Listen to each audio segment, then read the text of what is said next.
Good morning. All right, getting the YouTubes started as usual.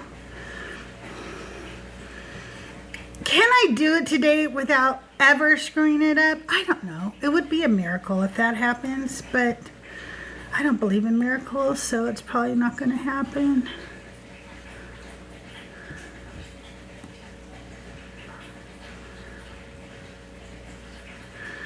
All right. I got YouTube started. Hello, Chaos Engine. Good morning, everybody. It's Non-Believers Bible Study. We're in Exodus 23 today. So get out your Bibles. I'm going to wait for a few people to join here. Make sure you're liking the live, sharing it.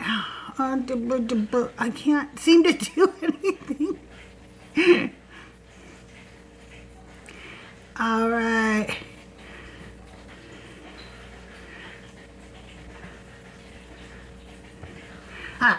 All right, there we go.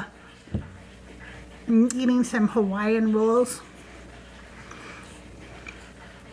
Probably shouldn't be. Probably not the best breakfast. But oh well.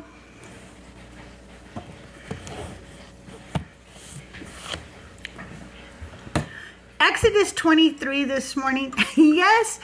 We have been doing this for a year and we're only in Exodus, but just remember, hi Open Book, I have not done this every week for the entire year. And I guess a couple weeks we went over the same chapter that we had gone over already. So this year I'll work at getting better at it, okay?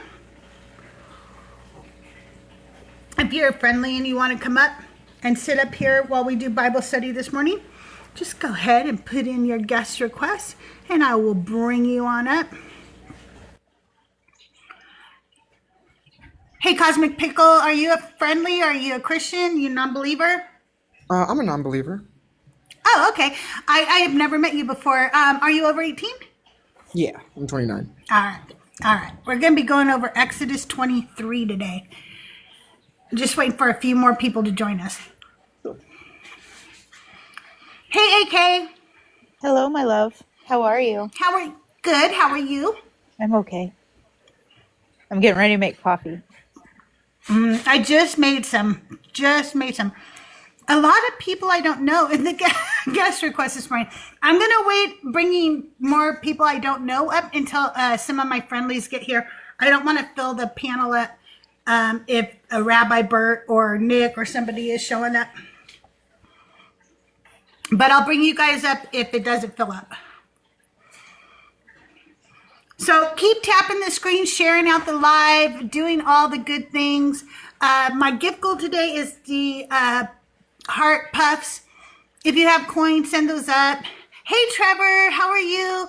Don't forget to send the heart me's and the populars. Those help push us out as a team, and the team thing is like really important to TikTok for whatever reason. So do those good things and then collect your points. When you comment, when you send a heart me or any other team gifts, make sure you go back up there and hit the claim button. They're making us do too many steps, I tell you. Thank you for sharing it out, you guys. We'll give it a few minutes. Get your coffee. Get your Bibbles. Tell your friends. Tell your pastors. No, don't do that. They won't like it. They don't like that I do Bible study. How could they not? Well, sometimes they tell me, you're bringing people to Jesus. I'm like, oh, that's good. That's all fine and dandy.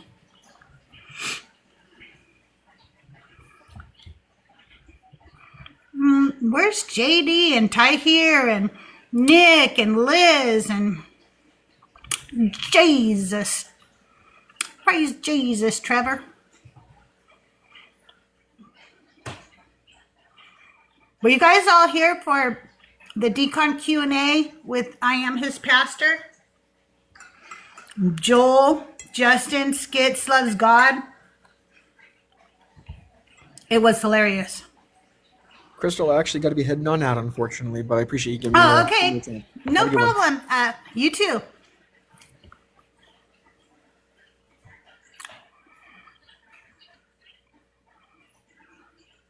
Thank you for following. I appreciate you.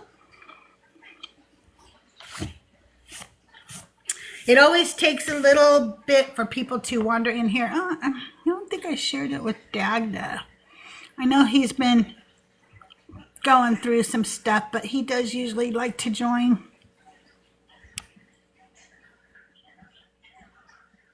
All right. Sent out a few more. If not, AK and I can do this. I have my iPad so I can look things up. Plus, I have My Oxford annotated Bible, I can look up stuff.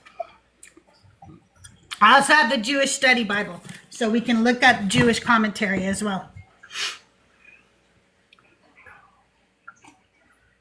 I like to usually wait 5 minutes total because you know how our people are. Yes. Our people are not always on time. I mean, I've been laying in bed for the past couple hours, I'm not going to lie. And yeah, so I feel that. That's why I was like, oh, I should probably drink some coffee and get motivated. I totally feel that. I have been laying in bed talking on the phone to my daughter. I made cinnamon rolls last night, so I'm so excited to have a cinnamon roll with coffee. Oh, that sounds yummy. You guys keep tapping the screen. I know there's only 10 of you in here, but for whatever reason, I don't get pushed out till there's 100 shares and 5,000 likes. So the few of us have to do the work for the many.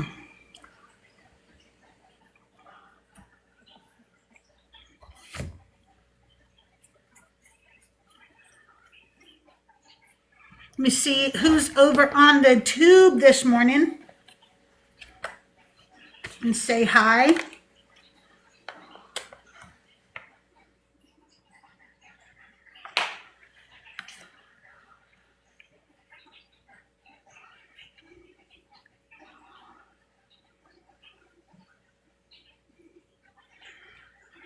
Oop, I always forget to turn this down.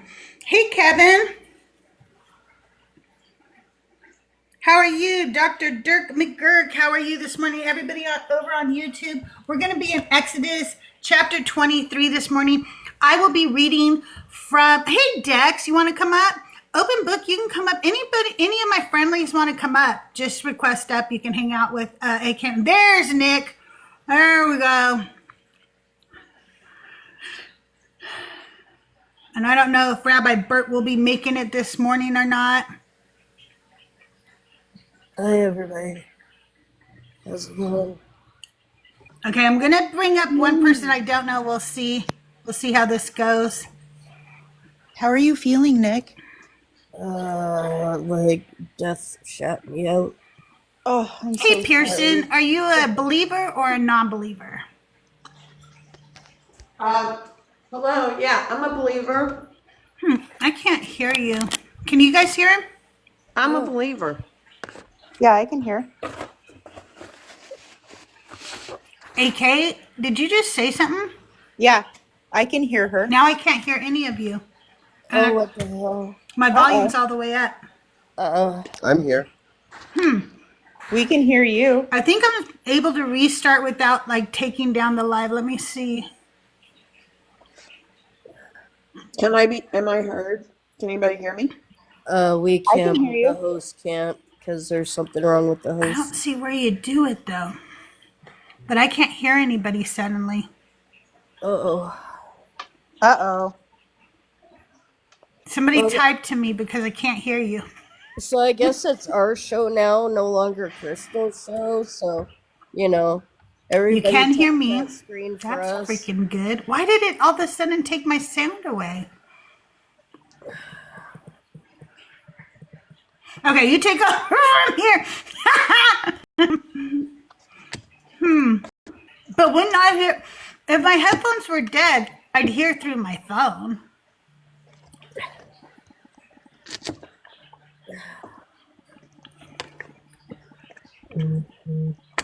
Nope, my headphones have 100% battery.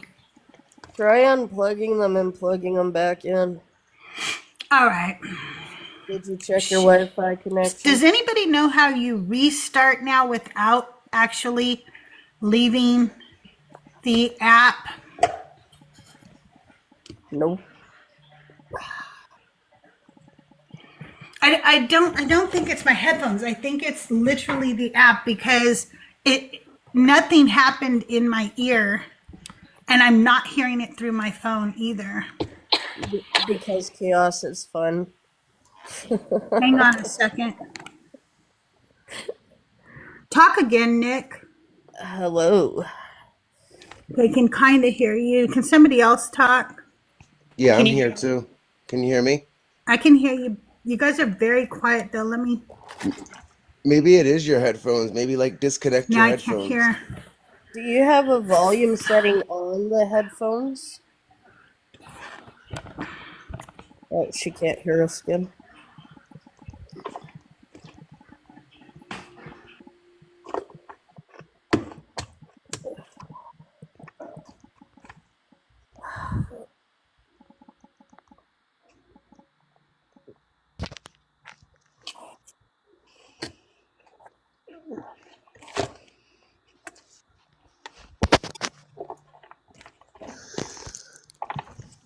Well, how are you, Nick? You said that you weren't feeling well. I hope you're okay.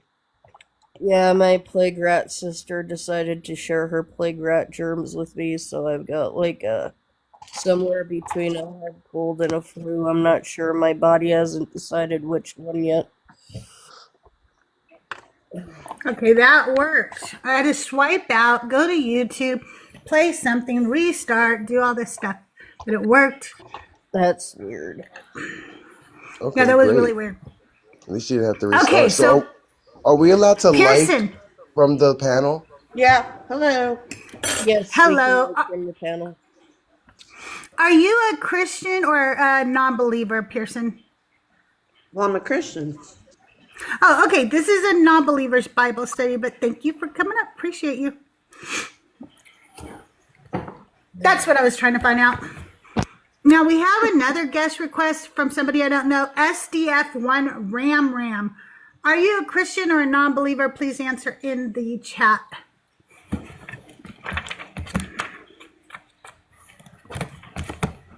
Alrighty. Everybody turn to Exodus 23. I'll just follow along while listening because I'm like laying on the couch right now and I have no will in life to be getting up to grab my bed. Oh, no excuses. Quit your crying. Get up, walk it off.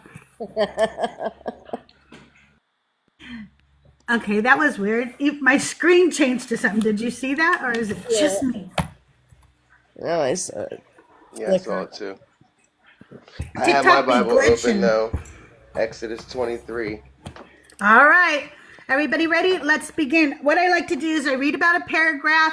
We'll stop. We'll talk about it. If there's something we need to look up, I have the Jewish Study Bible here, and I have my iPad. And I screwed up YouTube already, y'all, because I can't not do it. Oh, This is gonna why? be fun. Thanks for letting me come up. I have my laptop open too. Okay, good. What did I do? What do I always do to this thing? Now I can't get it right. Okay, YouTube, I think you're fine now. Let's put that non-believers where we can see it. Okay. I hope you're fine, YouTube. Are you guys fine now? Yeah, you're fine. I just look frozen over there, though. I'm sorry, you guys. This is the high production value that you pay for. Okay? All right. I don't know. I give up. closing that laptop so I don't do anything again. All right. So, you shall not spread a false report. You shall not join hands with the wicked to act as a malicious witness. You shall not follow a majority in wrongdoing. When you bear witness in a lawsuit, you shall not side with the majority so as to pervert justice, nor shall you be partial to the poor in a lawsuit. Hey, DC, thank you for the raid. Are you coming up? Better be coming up, DC. All right. Any questions or commentary or anything on that? For clarification, when it says that you should not go with the majority, is that even if it's the majority is in the right? Yeah, that's what I want to know. So let's go look at the Tanakh here. The Bible literally said population fallacy. That's true. That's true. Okay, let's see what we have here. It says, okay,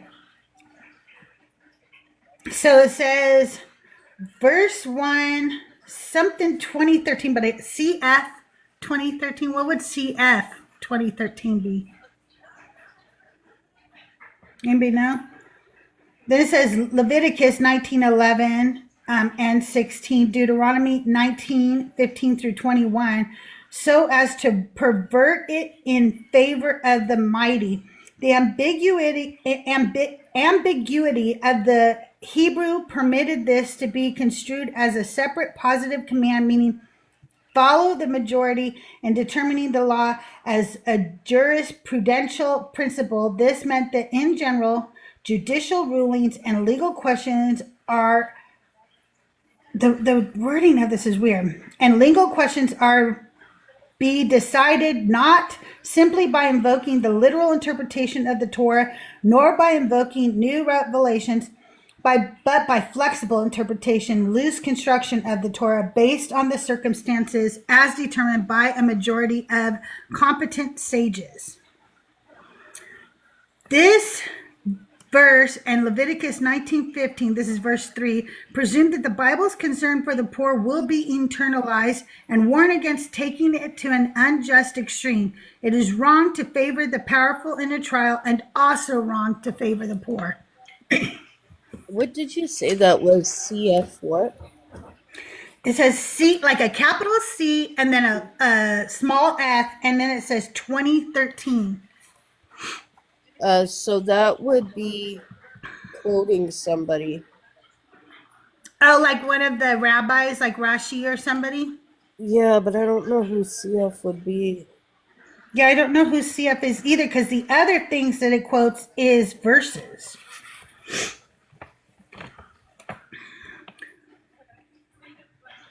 I was So based, you to say CF and I. It's like a Bible college. So in Oxford, at the bottom of what it says down here, is it goes through and it starts talking about miscellaneous social and cultic laws. And it tells like these different things to compare with the different Bibles. And then, hold on. And then it also talks about a cultic calendar. The harvest of, and along with the harvest of the feast, or the feast of the harvest. oh, you know what? Let me read this to you from this one, from this Jewish study Bible, because I think it explains it a little better. You must not carry false rumors. You shall not join hands with the guilty to act as a malicious witness. You shall neither side with the mighty to do wrong. You shall not grieve perverse testimony in a dispute so as to pervert it in the favor of the mighty, nor shall you show deference to a poor man in his dispute.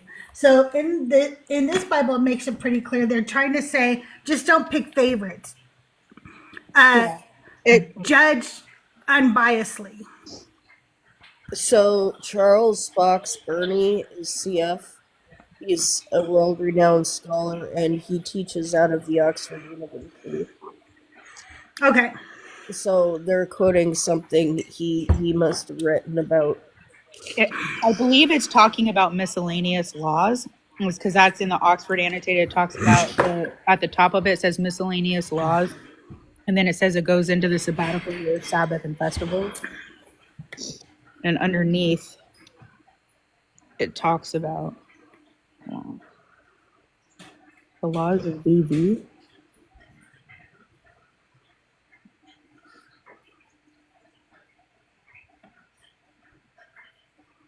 Okay. Anything else on that first part? I'm going to read the next two because they're just small. When you came upon your enemy's ox or donkey going astray, you shall bring it back. When you see the donkey of one who hates you lying under its burden and you would hold back from setting it free, you must help to set it free. What? What does that mean?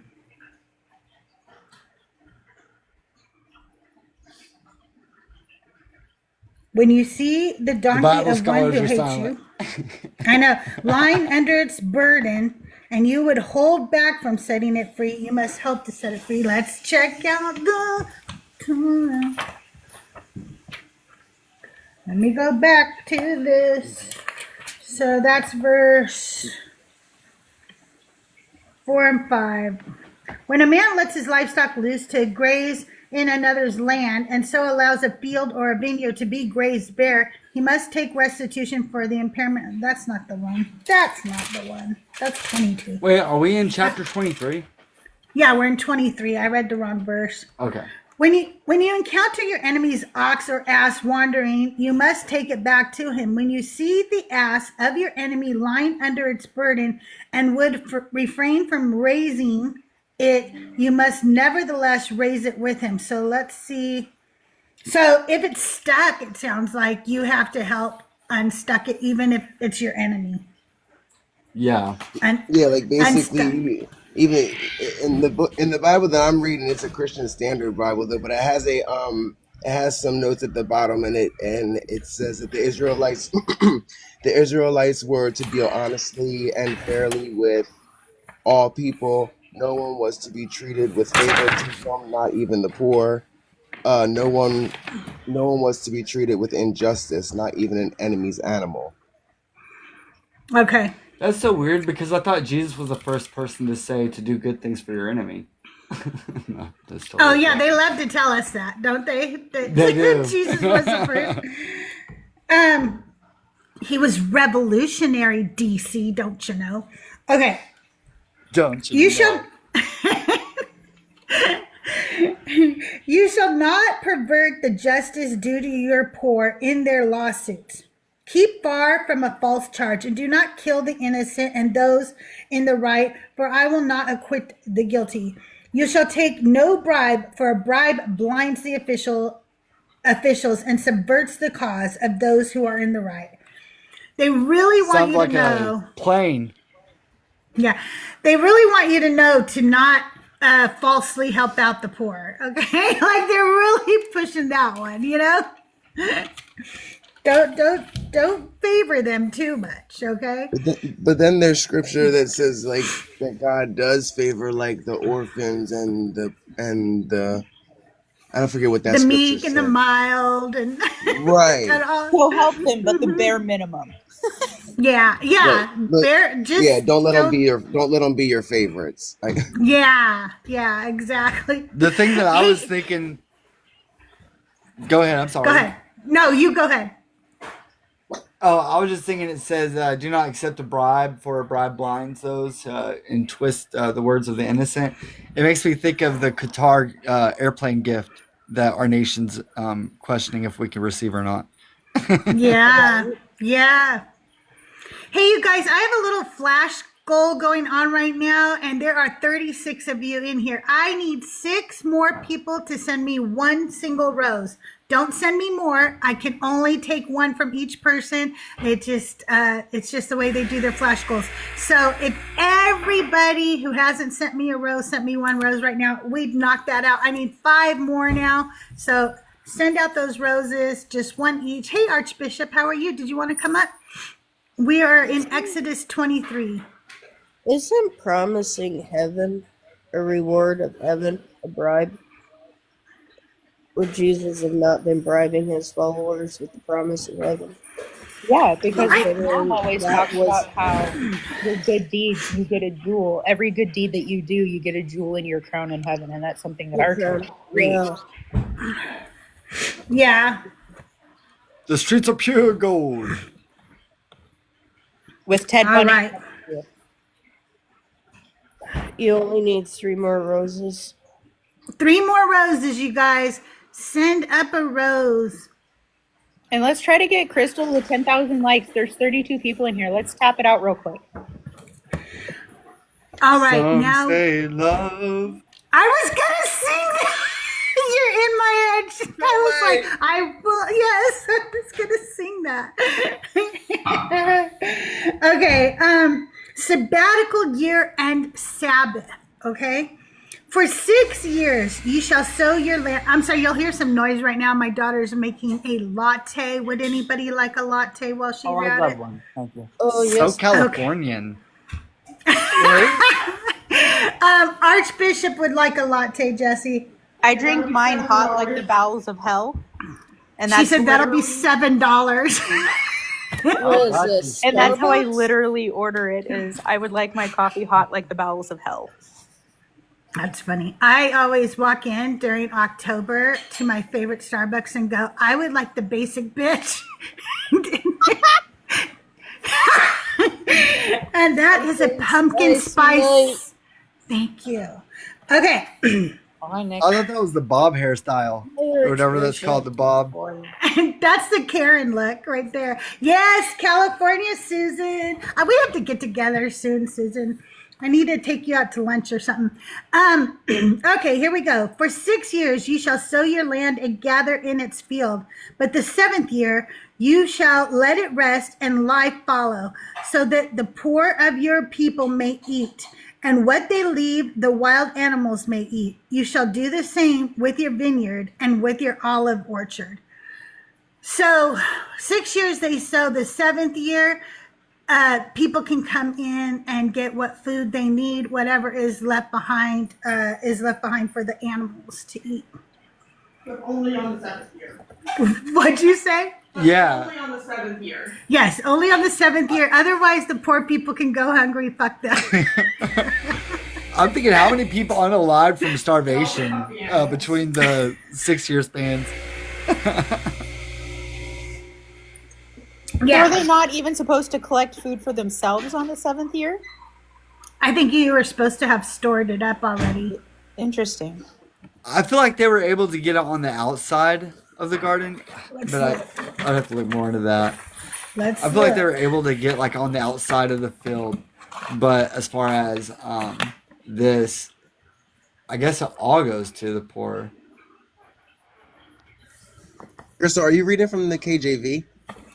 No, I'm reading from the New Revised Standard Edition, and then this other one is the Jewish Study Bible. So let's see if it says. So that was verses 10. That was verse 10. The religious calendar and related requirements, and 14 through 17 deal with requirements that occur at fixed intervals. The sabbatical fallow year and the Sabbath day, in line with the theme of verses 1 through 9. Only their social and humanitarian goals are stated here.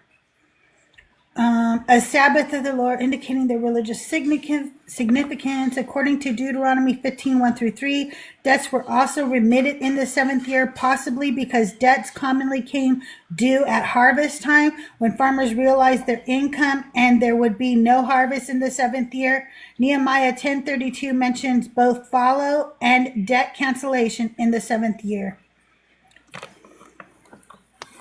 So they have an abundance, I guess, is why.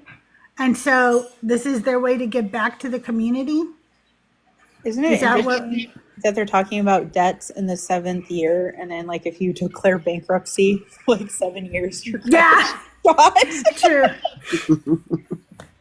True. Gotta ask Trump about that one. He's bankruptcy. Yeah, he knows a lot about that. Okay. 6 days you shall do your work, but on the seventh day you shall rest, so that your ox and your donkey may have relief, and your home-born slave and the resident alien may be refreshed. Be attentive to all that I have said to you. Do not invoke the names of other gods. Do not let them be heard on your lips. So slaves actually got to rest on the Sabbath too. That's something I guess I never It says even thought homeborn about. slaves. It says Yeah, homeborn slaves. Only your homeboys. Right? It says may relieve in your homeborn slaves and the resident alien. Okay. It's both. So the resident alien. So they both can. Yeah, they both can. Okay. And just don't even say the names of other gods, okay, people? Don't do that.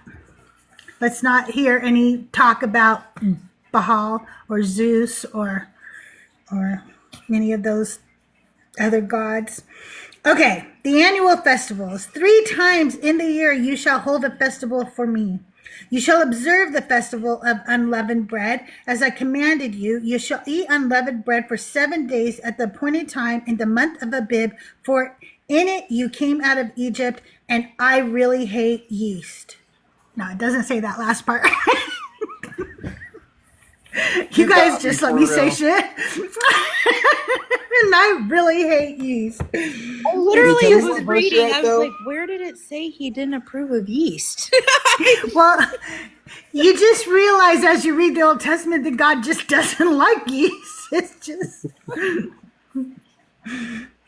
What verse are you at? He had yeast infection I'm at- once and he misunderstood it, and it was just a big deal. So, that was verse 14. No one shall appear before me empty-handed. Okay. Any questions, commentary on the yeast and the unleavened bread festival and coming out of Egypt? What is the month of Abib? I don't know. Let's look that up. What is the month of Abib? Sorry. If I'm No, asking that's a good. question. That's a good question. If anyone's writing a story for ancient Mediterranean, Abib is an awesome name, by the way. I just want to read that name more. Okay, it doesn't say there. Let me check here. What When I is think the of a actual bib, I stem? think of like the thing that goes around a baby's neck.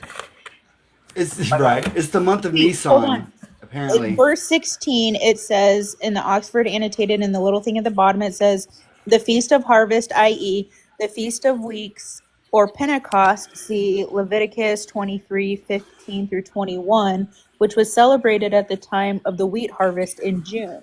The third feast, the Feast of the Ingathering, or the Feast of the Booths, was celebrated at the end of the year in autumn, according to the old agricultural calendar, when fruit, grapes, olives were harvested. The month of Abib, also spelled Aviv, A-V-I-V, is the first month of the ancient Hebrew calendar, particularly in the religious or ecclesiastical calendar used in the Bible. It corresponds roughly to March, April on the modern Gregorian calendar. Key points. Abib means ear or ripening, especially of grain, indicating the time of the early barley harvest in ancient Israel. It was renamed Nisan during or after the Babylonian exile. See Nehemiah 2:1 and Esther 3:7. So Abib equals Nisan. The Passover and the Feast of Unleavened Bread occur during this month. Exodus 12:2, 13:4, and Deuteronomy 16:1. It marks the beginning of the Hebrew religious year, though the civil year starts in the fall with Tishrei. So Abib is the springtime month that starts the liturgical year in the Hebrew Bible and sets the stage for the Exodus narrative. Okay. I got a new tongues play. I called it Abib, but I should have called it Nisan. Oh, bye, Archbishop. Thanks for coming up. I appreciate you. I Okay, find it let's see. curious that it says Do not come to me empty-handed. What would an all-powerful creator of the cosmos need offerings? Why would he need Blood. tabernacles and gold and blood and flour? Why would an all, like, if I was the creator of absolutely everything, the cosmos, what would I want with worship? It seems so silly. And offerings. What am I'm a god. What am I gonna do with it? I don't. It's not like I I'm don't know. gonna put it in my bedroom on a shelf. Like what do I? It's just so wild that It You is better it's not wild. critically the think. most human features, and Christians just can't figure that out. Anyways, My hair got in my face. Okay, I agree, Nick, 100%. It's really ridiculous because it gives no relief for the poor, who says, and unless you are very poor, and then of course you don't have to give to me. Nope, never says that. Okay. You shall observe the festival of harvest, of the first fruits of your labor, of what you sow in the field. You shall observe the festival of ingathering at the end of the year. When you gather in from the field the fruit of your labor, 3 times in the year, all your males shall appear before the Lord God. You shall not offer the blood of my sacrifice with anything leavened, or let the fat of my festival remain until morning. The choicest of the first fruits of your ground you shall bring into the house of the Lord your God. You shall not boil a kid in its mother's milk. Was that like really a popular thing? Because we get that more than once in the Bible. Like, was it It's like a delicacy warning. or something? Like they have to give a warning label, like with preparation H. Like Yeah. the fact that you have to be told not to use that in your eyeball is like, why would you have to be told not to boil your child? And Peck says it was. A lot of mammals were cooked in their mother's milk. Did they believe that was? Did you want to come up, Peck? Because you are very knowledgeable as well. I just I'm wondering, was it a special delicacy or was it a special way to tenderize the meat? I Well, think it. with caribou, it's really, really gamey. And so if you soak the caribou meat in milk, it helps reduce that gaminess when you cook it. So it could maybe be something like that. Yeah. Sorry, I didn't mean to cut you off. My fault. Oh, You're fine. good. You're good. Oh no, I was just popping up because this is like near my parsha from my bar mitzvah. It's kind of adjacent, and so I have a little bit of a Leviticus kink in that way. And so yeah, that shit happened all the time, and it was nasty. But I quote the wise theologian Chris Rock, who said, Yes. maybe a pork chop can't kill you today, but back then a pork chop could probably kill you. And so while nowadays it's perfectly fine to use milk to take off gaminess, also fishiness, by the way, too, if you ever want to get the fishiness off of like mahi or whitefish, you can use milk and it does it. Anyway, point being that was before we pasteurized stuff and we lived in deserts. And if you boiled a goat in its mother's milk and carried that around in your stomach for 40 years in the desert, you could get a nasty tummy ache, right? It doesn't make sense nowadays, but back then it was basic safety and hygiene. And the last thing about it, and this is when I was studying for my Devar Torah, that we didn't know what was causing people to get sick at the time. So it was like, that was their best guess. What it was that it could be something to do with, it was, a goat being cooked in its mother's milk. That maybe angers God. We shouldn't do that. But now we have science and we know what like parasites and bacteria and shit like that are. Does that make sense?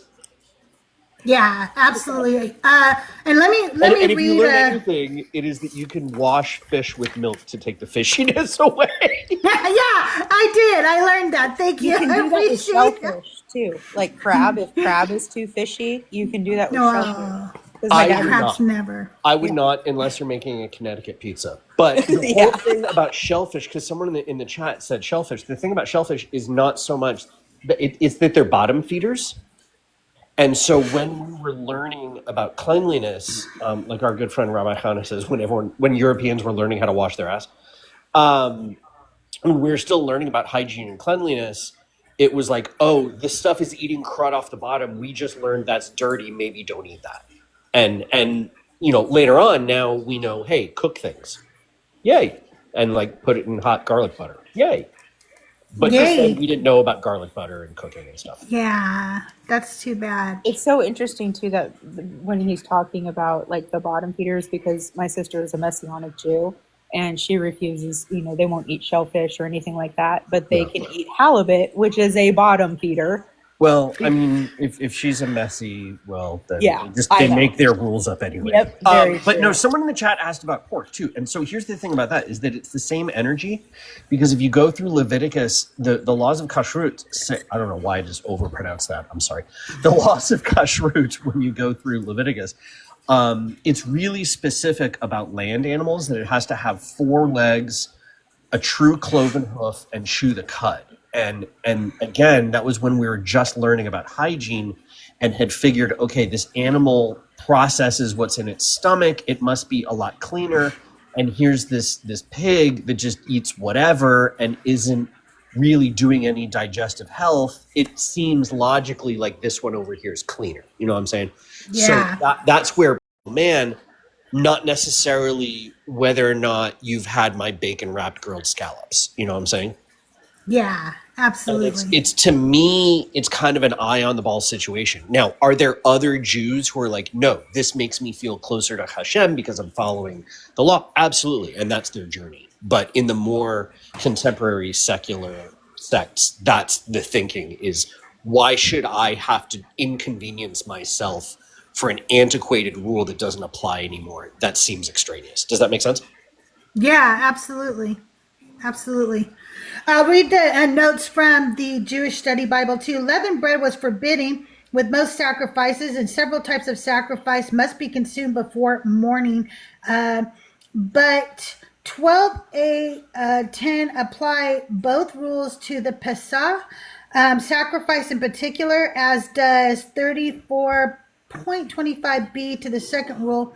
The fat of the festal offering refers to the fat on the entrails of sacrificial animals. It is burnt as part of the sacrifice, and eating it is forbidden. So there's By the way, notes I'm going on to that. hang out, Crystal. I'm going to hang out for a second, because if you're getting into burnt offerings, this is my parsha. Cool. This is what, as a kid, when I was bar mitzvahed, this was my parsha, and I studied Awesome. Leviticus 1 through 18 for the better part of a year and a half, and really had to learn inside and out, and have a framed passage of that on my bookshelf. So I can appreciate this that. one just because I went through a lot of tsuras to learn that shit.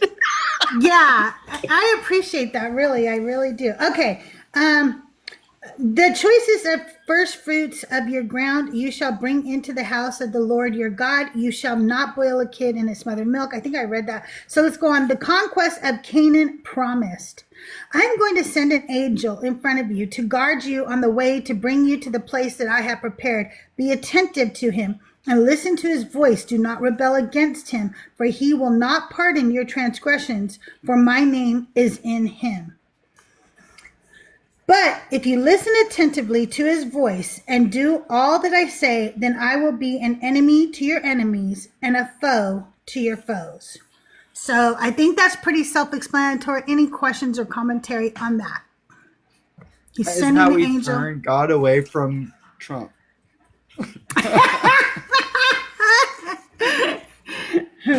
Okay. When my angel goes in front of you and brings you to the Amorites, the Hittites, the Perizzites, and the Canaanites, the Hivites, and the Jebusites, and I blot them out. You shall not bow down to their gods or worship them or follow their practices, but you shall utterly demolish them and break their pillars in pieces.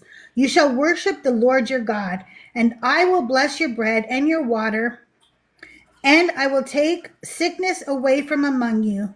No one shall miscarry or be barren in your land. I will fulfill the number of your days. I will send my terror in front of you and will throw into confusion all the people against whom you shall come. And I will make all your enemies turn their backs to you. And I will send the pestilence in front of you, which shall drive out the Hivites, the Canaanites, and the Hittites from before you. I will not drive them out from before you in 1 year, or the land will become desolate and the wild animals would multiply against you. Little by little, I will drive them out from before you until you have increased and possessed the land. I will set your borders from the Red Sea to the Sea of the Philistines and from the wilderness to the Euphrates, for I will hand over to you the inhabitants of the land, and you shall drive them out before you. You shall make no covenant with them and their gods. They shall not live in your land, or they will make you sin against me. For if you worship their gods, it will surely be a snare to you. So he's driving out. What makes me upset is these passages are the things that were used to absolutely do cultural erasure in so many places across the world, through Christianity, where they were like, let's just go destroy all of their statues, all of their art. Let's burn their libraries. Let's get rid of any traces of the fact that these people had other gods. And it's disgusting, really. Yeah, for me, like I recognize that it's more so it's man that's keeping these gods in existence the whole time, because it's man that comes into these lands and, takes their statues of their gods and says, no more, I'm going to replace them with mine. I had made a video a couple of days ago. It was like, does the God ever fight for their people? Because man could just come in and just say, no, I'm going to put my statue of my God here. And ultimately it's because the God's not existent on either side. It's just men doing their thing. Yeah. Absolutely. Absolutely. Any questions, commentary, or anything on this portion that we just read? Okay, let's move on. I did. I mean, I just go ahead. I don't know. It's like I wanted to sort of double underline the underlying. Sorry, there was a lot of unders. I wanted to italicize kind of the underlying thread of thought evolution. Like, it's really important to draw a distinction from a high, and I don't mean to hijack it to a higher level, but at a higher level, to draw a distinction between this is what people used to think, this is what people now know. And there's really two types of spirituality. There's the type that you're and I think it was open, someone was just describing of, we still think in this way and we're going to argue over what the interpretation of this thing back in the day was. And this idea that thought is static, and that this idea of spirituality being static, and then the other spirituality, which is our beliefs have evolved as needed, and that we have emotional plasticity. And I think that the section you're jumping into, especially Leviticus, since it's so much of a stern lecture, that I think it's important to make that distinction of spiritualities, where we can say there are people who allow themselves to evolve and change, and communities, and there are people in communities who remain rigid, and the tree which does not bend breaks. And I think it's a really important line, and I think it's good that you're highlighting it. You guys, I hate to do this, but I need you guys to keep tapping the screen. Tap it just like it was any other live, just like it was any other creator. It helps boost me out when I go live for my Decon Q&A with CrystalJae or any of my other lives I do. So I know it's Bible study and you're listening and everything, but keep tapping the screen. Don't forget I have a gift goal of the Puff Hearts. They're just 1 coin each. And I am still looking to get above 130 subscribers. If you haven't subscribed, It's less than a cup of coffee a month, and you're subscribed to Netflix, Hulu, Paramount Plus, the Disney Channel, and a bunch of other shit you never watch because you're here 24 hours a day, 7 days a week, 365 days out of the year because I see you. So think about canceling some of those, then coming over and subscribing to small creators like myself. And Joyful, who is lighting up my gift goal. Thank you, Joyful. All right.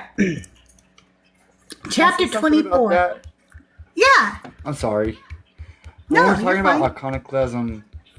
Oh, yay, thank you. We're talking about iconoclasm, and I know this was something like really popular in the Greek belief, and I'm wondering if this is something that maybe Peck probably doesn't have an opinion on. Maybe he does.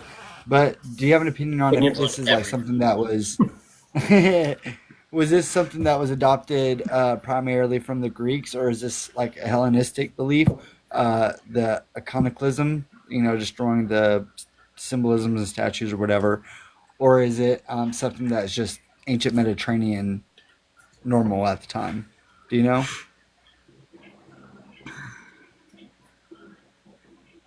Are you asking me? Yeah, do you know anything about that? No, that's not my strong suit. I don't. Yeah, I wouldn't. Okay. I wouldn't be able to speak specifically to that just because that's not my specialty area. I can say if you're talking vibes from a Jewish point of view, I know for the majority of our history, we've kept our heads down. Like y'all know that.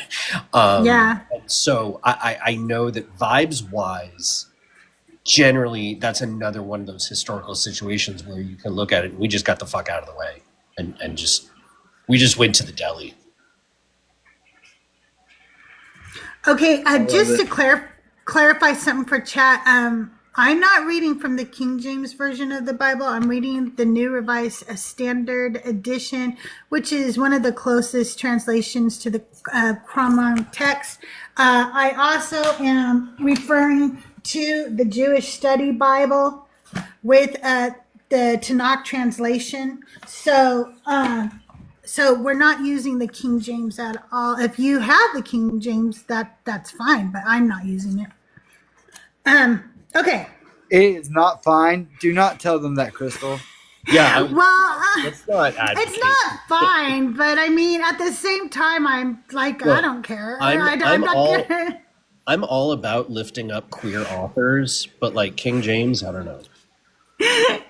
I'm just saying I'm not going to come and Bible police them, but I am not reading from the King James. So, okay, chapter 24. Then he said to Moses, "Come up to the Lord, you and Aaron, Nadab, and Abihu." I don't know. I these names. "And 70 of the elders of Israel, and worship at a distance. Moses alone shall come near the Lord, but the others shall not come near, and the people shall not come up with him." That is too what I would say that the Lord said if I was going to want to come down and say that God told me something, but I was actually tricking everybody. I would say, he said you guys can't come with me. I have to go talk, and then I'll tell you what he said. It's okay. He just wants just me. So I'm sorry. It's what I have to do. I just passed the memory test. Chair, person, hat. Okay. Moses came and told the people all the words of the Lord and all the ordinances, and all the people answered with one voice and said, "All the words that the Lord has spoken, we will do." Whenever the Bible says that all the people spoke in unison and said a thing, I like to point out that, like, when did that ever happen in the history of ever, that everybody said the same thing spontaneously like that? But then when I pointed out what time to Bert, he said, "Especially Jewish people." I thought that was funny. Imagine like somebody like not wanting to talk and they're like elbowing him. Like, come on, everybody's doing it. Okay. And Moses wrote down all the words of the Lord. He rose early in the morning and built an altar at the foot of the mountain and set up 12 pillars corresponding to the 12 tribes of Israel. He sent young men of the people of Israel who offered burnt offerings and sacrificed oxen as offerings of well-being to the Lord. Moses took half of the blood and put it in basins, and half of the blood he dashed against the altar. Then he took the book of the covenant and read it in the hearing of the people, and they said, all that the Lord has spoken we will do, and we will be obedient. Moses took the blood and dashed it on the people and said, see the blood of the covenant that the Lord has made with you in accordance with all these words. Wow, if that doesn't sound like a blood cult, I don't know what does. It's like, could you imagine being in church and a pastor just throwing blood at the altar and then turning around and throwing blood on the entire congregation? It was all blood throwing back then. Yeah. We threw it really blood in. was. Sanitary. That just gives me the ick. I know, me too. Well, And again, you know how I mean, feel. that comes, I mean, honestly, it comes back to that spiritual plasticity and flexibility of back then we threw blood around because, you know, people threw blood around. That's what they did, you know, and I remember when I was younger and we were asking about, well, why did we sacrifice things? And I remember multiple rabbis and Melammeds telling me, because that's just what people did back then. That's what you thought you had to do to appease your deity. It was just the trend. It's what people did, right? And so when we say, yeah, we threw blood on the temple and we and like Charlton Heston had us paint blood on our doors before we left Burbank for the Promised Land. Like, we did that because people just painted with blood. Nowadays, we post on Reddit, and it's the same energy. And to be able to say, wow, that was barbaric shit they used to do, is a big line between, wow, that religion is barbaric, you used to throw blood. And to have that flexibility to say what was cool back then isn't cool now, but that's just kind of the tip we were on then. And I think that's an important distinction to draw. Oh, yeah, absolutely. I just can't get over. Can you imagine what the smell would be if there was just blood everywhere, just out? And air conditioning was still like 1,000 or something years off. Yeah, right? Yeah. And there had to have been diseases that went around, right? Oh, 100%. Oh yeah, Have any of you- time travel's impossible. You would absolutely get everyone sick, and you would get sick immediately if you went to the past. Like, there was diseases that we haven't even thought of back then. Have any of you been to a meat packing town before? Yeah. I think I've shared this. I have, but it's probably something different than what you've been to. I love that we have a pope that's probably been to a meat packing plant. Yeah, I think so. Okay, one time we were in Colby, Kansas. Colby, Kansas is a meat packing town. Doug and I used to do wedding photography and event photography and videography. So we were doing a wedding out in Colby, Kansas, and it stunk so bad. The entire town, you cannot go anywhere without the stench. It is so disgusting. And we were at a restaurant sitting down to eat. Doug is so dumb. He said like two of the dumbest things I've ever heard him say. I actually love my husband very much. He's not dumb. That's my disclaimer. Okay, I'm just saying this time he was. You know how they have fish bowls at restaurants and you drop your business card and then they draw a name out and then they give somebody a free lunch? You know what I'm saying? Oh my God, I miss those. Yeah. Yeah.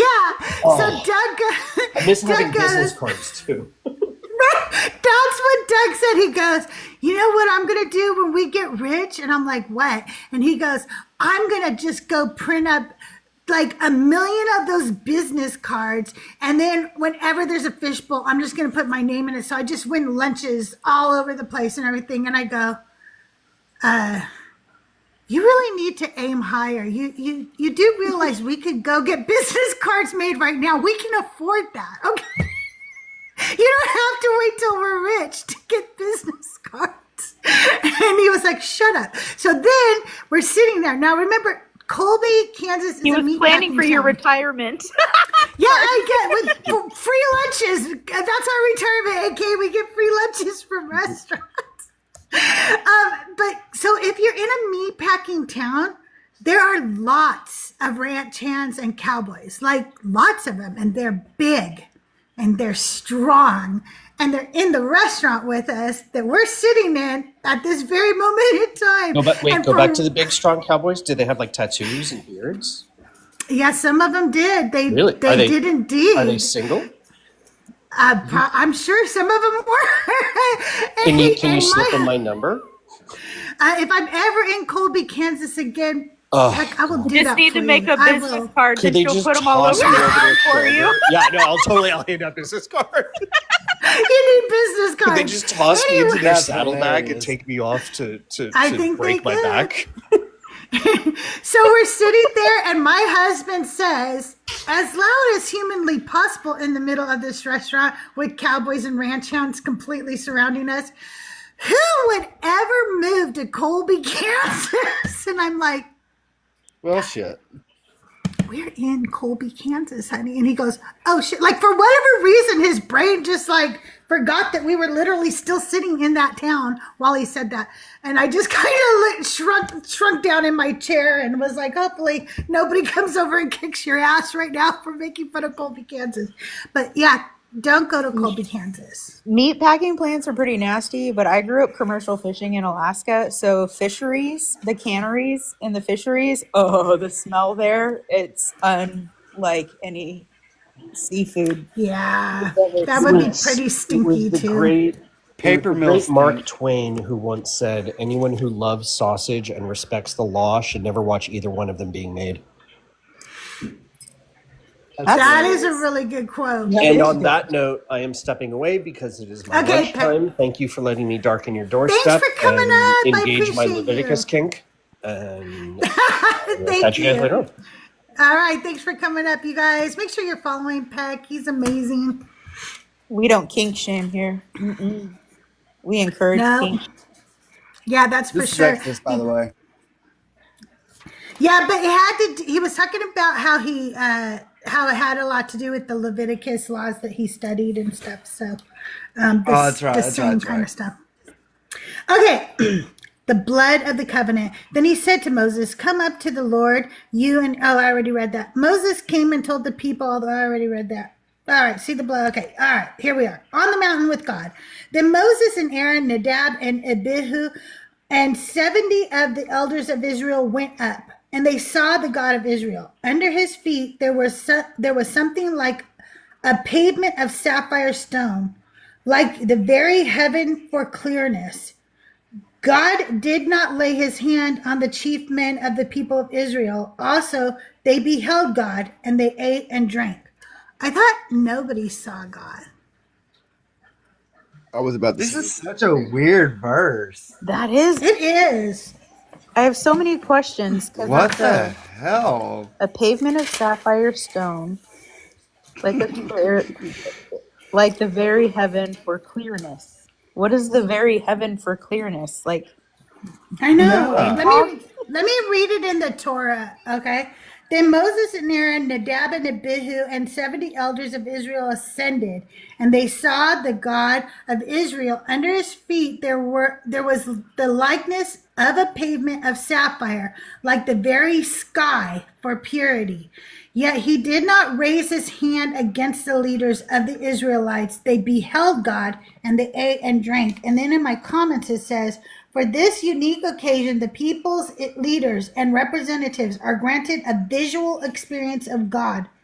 Later, Jewish writers who believed that God is not visible held that the experience was not literally visual, but was either an intellectual perception or a prophetic vision, such as those in Isaiah 6:1 and Ezekiel chapter 1.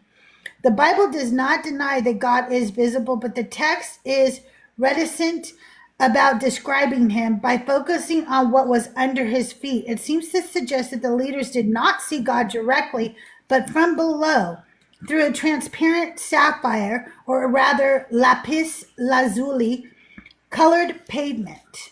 Ezekiel 1:26 through 28, 10, 1 through 2. This lapis lazuli pavement is the floor of God's palace and also explains why the sky is blue. Do you want? There we Can I go. add to that just a little bit? So from the Oxford Sure. Annotated, it says in here, the people did not take part, but represented by the 70 elders or chief men. Moses and the covenant mediator was accompanied by the priestly family. It goes through, and then it says the leaders did not see God directly. They only saw the lower part of his heavenly throne room, the sapphire pavement, the firmament, in parentheses, above which the Lord was enthroned. Okay. So here's my theory, Crystal. Here's my theory. God is a bottom. God is totally a bottom. I almost spit my coffee out. That's hilarious. Whenever he like passed by Moses, he's like, "No, you have to look at my ass." And he's like, "Do it over here." He's like, "No, you guys have to look at the bottom part," because he's so excited and that's what he wants to show off. God is totally a bottom. Or like the picture, I'm thinking of like God posing like the picture of Marilyn Monroe over top of Yes, like, the grate firmament's that like has the dress. Yeah. And he's bending down, so the firmament is bending, and he's got a really big laugh on his face. That is so Yeah, funny. damn. All right. The Don't Lord look at said my to face.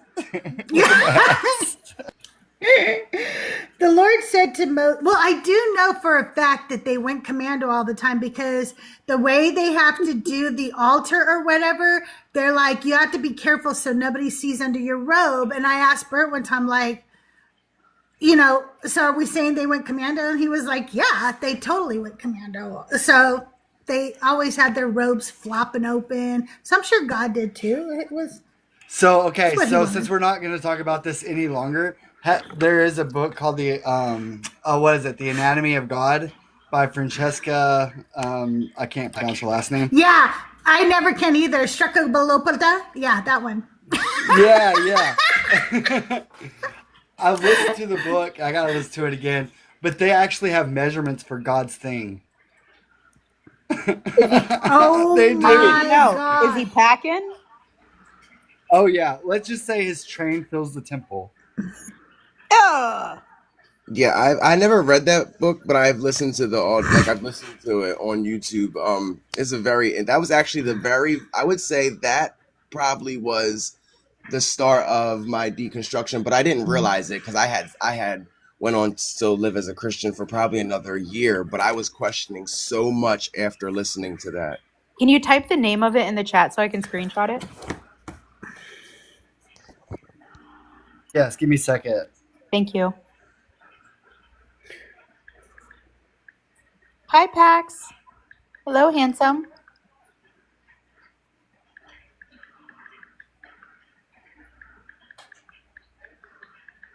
While she's doing that, let's tap the screen. There's 27 people in here. Let's get Crystal up to 20,000 likes. Let's help her with her gift goal. Share the live. Do all of the things.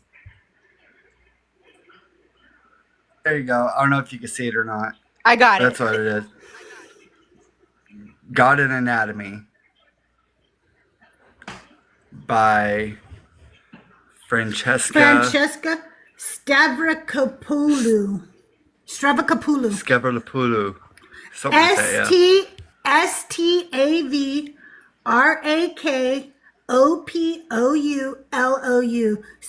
Stavrakopoulou. Stavrakopoulou.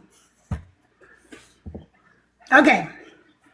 I forgot where we are now. I think we are, the Lord said to Moses, okay, we're at 12. The Lord said to Moses, come up to me on the mountain and wait there, and I will give you the tablets of stone with the law and the commandment, which I have written for their instruction. So Moses set out with his assistant Joshua, and Moses went up into the mountain of God to the elders. He had said, wait here for us until we come to you again, for Aaron and Hur are with you. Whoever has a dispute may go to them. Then Moses went up on the mountain, and the cloud covered the mountain. The glory of the Lord settled down on Mount Sinai, and the cloud covered it for 6 days. On the seventh day, he called to Moses out of the cloud. Now the appearance of the glory of the Lord was like a devouring fire on the top of the mountain in the sight of the people of Israel. Moses entered the cloud and went up on the mountain. Moses was on the mountain for 40 days and 40 nights. Sounds like a They four like bored. that he was trying to dodge and evade. All right. On to 25. Any questions or commentary for that last part? If not, we're moving on. I got dropped to help my puppies. I gotta let them out. All right. I'm sorry. Thanks for being up. But I'll be PC. listening. That's okay. Okay, thanks for being here. If you're friendly and you want to come up and hang out with us, the guest box is open for friendlies only. All right. The Lord said to Moses, tell the Israelites to take for me an offering from all whose hearts prompt them to give you shall receive the offering from me. What? Let me read that again. Sometimes the way they word things, my brain can't put it, together right.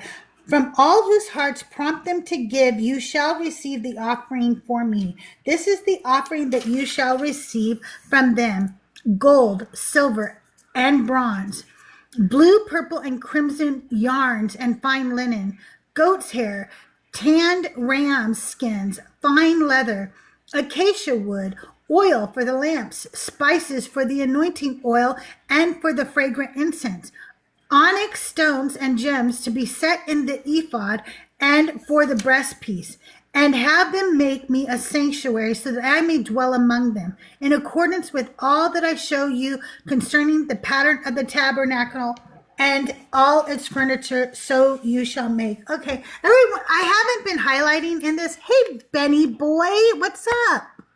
But every once in a while, something like this stands out to me, and then I do have to highlight, and this is what stood out to me. It says, have them make me a sanctuary so that I may dwell among them. I thought he was yeah? Okay, just check. Yeah, I can hear. Really I thought he quiet. was, It was really quiet for Benny. Sorry. that's okay. I thought he was omnipresent. So why does he need a sanctuary to dwell among them? Divine. Yes, it is divine. I love you, Benny. Is that what Divine. we're playing? Yeah, we're playing Divine or Decline with the entire book of Exodus. What chapter are you on? We're on chapter 25, and I was just reading verse 8. It says, and have them make me a sanctuary so that I may dwell among them. So not omnipresent. This is the creation of the tabernacle, correct? Yeah. Show is. And he's like, I'm gonna be like this little flame of fire just sitting there. That's me. I love your voice of God. It's so good. It's just me, just sitting here in a little tent. Okay. Now let's read about the Ark of the Covenant, which I always found to be really stupid. Always. Even as a child, always just thought this was the dumbest thing ever. Oh, but Justin doesn't even get how capacitors work. It's definitely sorry. I'm bringing in Discord drama. That is so funny. It was hilarious, though. And then somebody goes on Justin's show, the very next show. I don't know if you saw this, Betty, but it just made me laugh so hard. And said, I'm an electrical engineer too, and I loved the way you explained capacitors, and that guy totally couldn't even get it. And I'm like, that was just awesome. Okay, onward. They shall make an ark of acacia wood. It shall be 2.5 cubits long. Now, I used to know how much a cubit is, but I forget. I think it's like 18 inches or 16 inches, something like that. A cubit and a half About as wide. big as me, huh? and a cubit and a half high.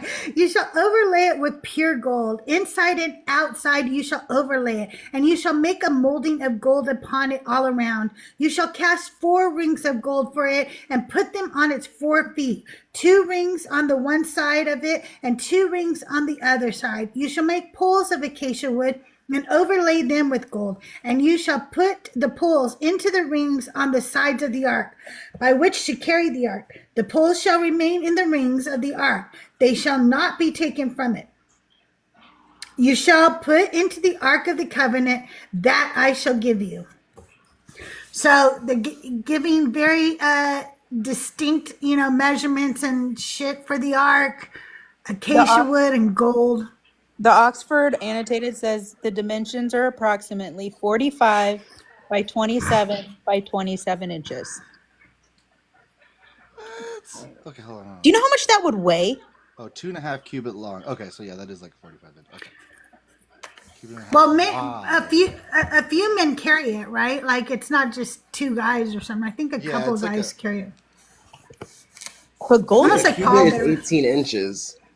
Yeah. Yeah. Okay, it is 18. I knew it was 16 or 18. I just couldn't remember. It's Well, been this a is while. fascinating how off this, but I mean, this book was the Oxford. This one was from 1962. All right. Then you shall make a mercy seat of pure gold. What's That a would be an mercy seat? uncomfortable. Let's look that up. What is a mercy seat? I'm sorry, I automatically went to glory hole. I don't know why. I'm so sorry. I mean, wasn't there also like a seat that wasn't Moses or Abraham? Yeah, it was Moses that Moses sat on, like an actual seat, the seat of Moses or something. So Okay. the mercy seat is the lid. It's the lid where it's supposed to be. So that's where the 2 cherubim are put. Like, have you ever can you picture the ark like in your head, kind of a little bit, like A little bit. the Ron Wyatt kind of like fake ass ark looking thing. It has the 2 cherubim on the top. They're like winged creatures, and Yeah. they're pointing their wings at each other. That's like supposed to represent like the connection of like humans with God. Because cherubim, if you ever notice, the cherubim is also at the Garden of Eden, and is in the larger like tabernacle. Like there's a larger like under where God the Flame is. The cherubim are like above it. They're meant to be this kind of protector. And this book that God's Monsters book was describing it that they are not actually a protector for God. They are a protector for humans from God.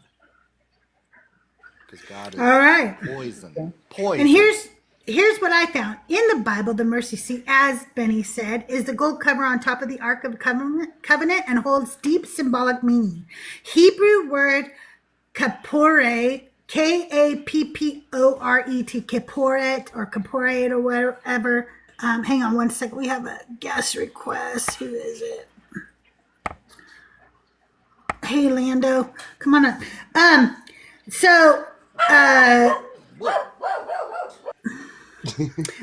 First mentioned in Exodus 25:17 through 22, you shall make a mercy seat of pure gold. There I will meet with you, and from above the mercy seat I will speak to you. Description, it's made of pure gold, flanked by 2 cherubim, as he was talking about, facing each other with wings outstretched, located in the most holy place, Holy of Holies, in the tabernacle and later the temple.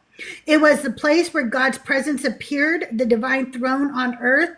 On the Day of Atonement, which is Yom Kippur, the high priest would sprinkle blood on the mercy seat to atone for the sins of Israel.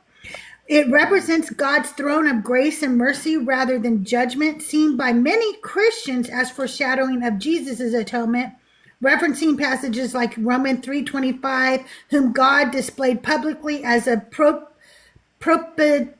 propitiation in his blood through faith.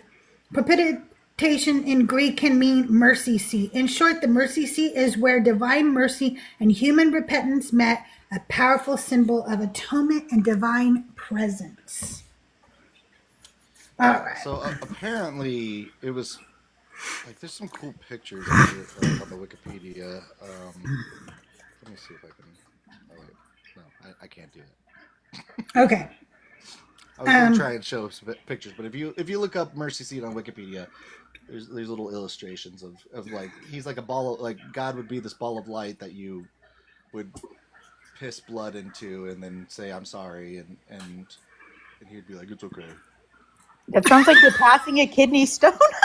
It really does. It really does. Okay. Then you shall make a mercy seat of pure gold, 2 cubits and a half by its length, and 1.5 cubits its width. You shall make 2 cherubim of gold. You shall make them of hammered work at the 2 ends of the mercy seat. Make 1 cherubim at the one end and 1 cherubim at the other of one piece with the mercy seat. You shall make the cherubim at its 2 ends. The cherubim shall spread out their wings above, overshadowing the mercy seat with their wings. They shall face one another. The faces of the cherubim shall be turned toward the mercy seat. You shall put the mercy seat on the top of the ark, and in the ark you shall put the covenant that I shall give you. There I will meet with you, and from above the mercy seat, from between the 2 cherubim that are on the ark of the covenant, I will deliver to you all my commands from the Israelites. Sounds like Okay, a any birth. question? Like I just keep picturing like a birthing chair. I know. I keep picturing a potty seat, a train. Like we're gonna put the potty seat It's here, like a sweetie. portable. It's a portable golden throne, literally, that you can Yes. go to the bathroom.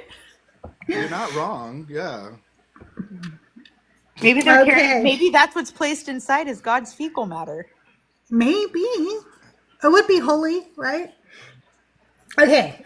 You shall make a table of acacia wood, 2 cubits long, 1 cubit wide, and 1.5 cubits high. You shall overlay it with pure gold and make a molding of gold around it. You shall make around it a rim a hand breadth wide and a molding of gold around the rim. You shall make it 4 rings of gold and fasten the rings to the 4 corners at its 4 legs. The rings that hold the poles used for carrying the table shall be close to the rim. You shall make the poles of acacia wood and overlay them with gold, and the table shall be carried with these. You shall make its plates and dishes for incense, and its flagons and bowls with which to pour drink offerings. You shall make them of pure gold, and you shall set the bread of the presence on the table before me always. He really likes gold. He's Yeah, high I was just gonna maintenance. say, he's bougie as hell. He That's- really is. That's talk about high expectations.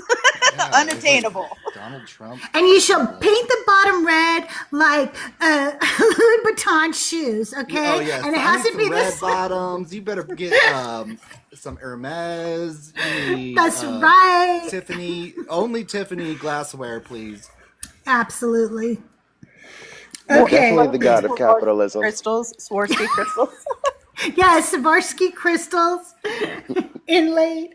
I want this shit to be worth money, okay? Absolutely. What are we doing here, people? Yeah. Yeah, I'm looking at pictures of the table for bread, and it like I swear my grandma had like 2 of these. Really? Just dawned on me what you end said. table. I don't know, like a little bar table. That's funny. Oh, okay. All right. The lampstand. You shall make a lampstand of what? Pure gold. The base and the shaft of the lampstand shall be made of hammered work. Its cups, its calyxes, and its petals shall be of one piece with it. And there shall be 6 branches going out of its sides, 3 branches of the lampstand out of one side of it, and 3 branches of the lampstand out of the other side of it. 3 cups shaped like almond blossoms, each with calyx and petals on one branch, and 3 cups shaped like almond blossoms, each. Oh wait, did I just say that? With calyx and petals on the other branch. So for the 6 branches going out of the lampstand, on the lampstand itself there shall be 4 cups shaped like almond blossoms. each with its calyxes and petals. There shall be a calyx of one piece with it under the first pair of branches, a calyx of one piece with it under the next pair of branches, and a calyx of one piece with it under the last pair of branches. So for the 6 branches that go out of the lampstand, their calyxes... I'm sorry, but this man could not just put a fucking picture on a page. Like, he had to like go into straight worded detail to say, "Oh yeah, a menorah." You know, like a menorah. Yeah.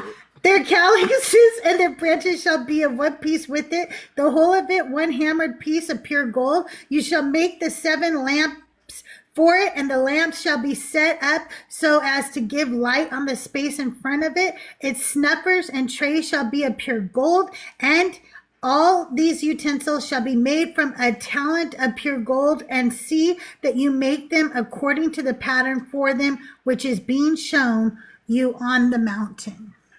So did he actually show them? Is that what that's saying? Did they do some kind of holographic display?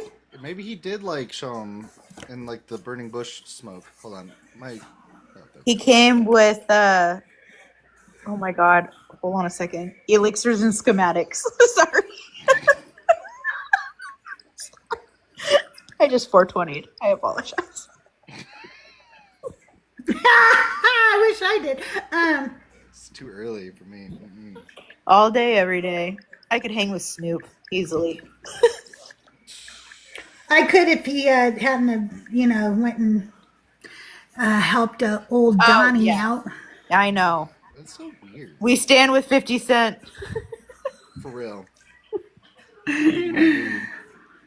All right, you guys. So here, I don't know. Okay, yeah, you can see, even though I'm green screen. Oop, if I just hold it just right. That does not look like a portable toilet. You're not, like I said, you're not wrong. That it looks like a music. It looks like a music box too. Like there might be like a like a record player on top. Little wind-up things on the side, like one of the clown boxes. Do do do do do do do. That's it. God pops out.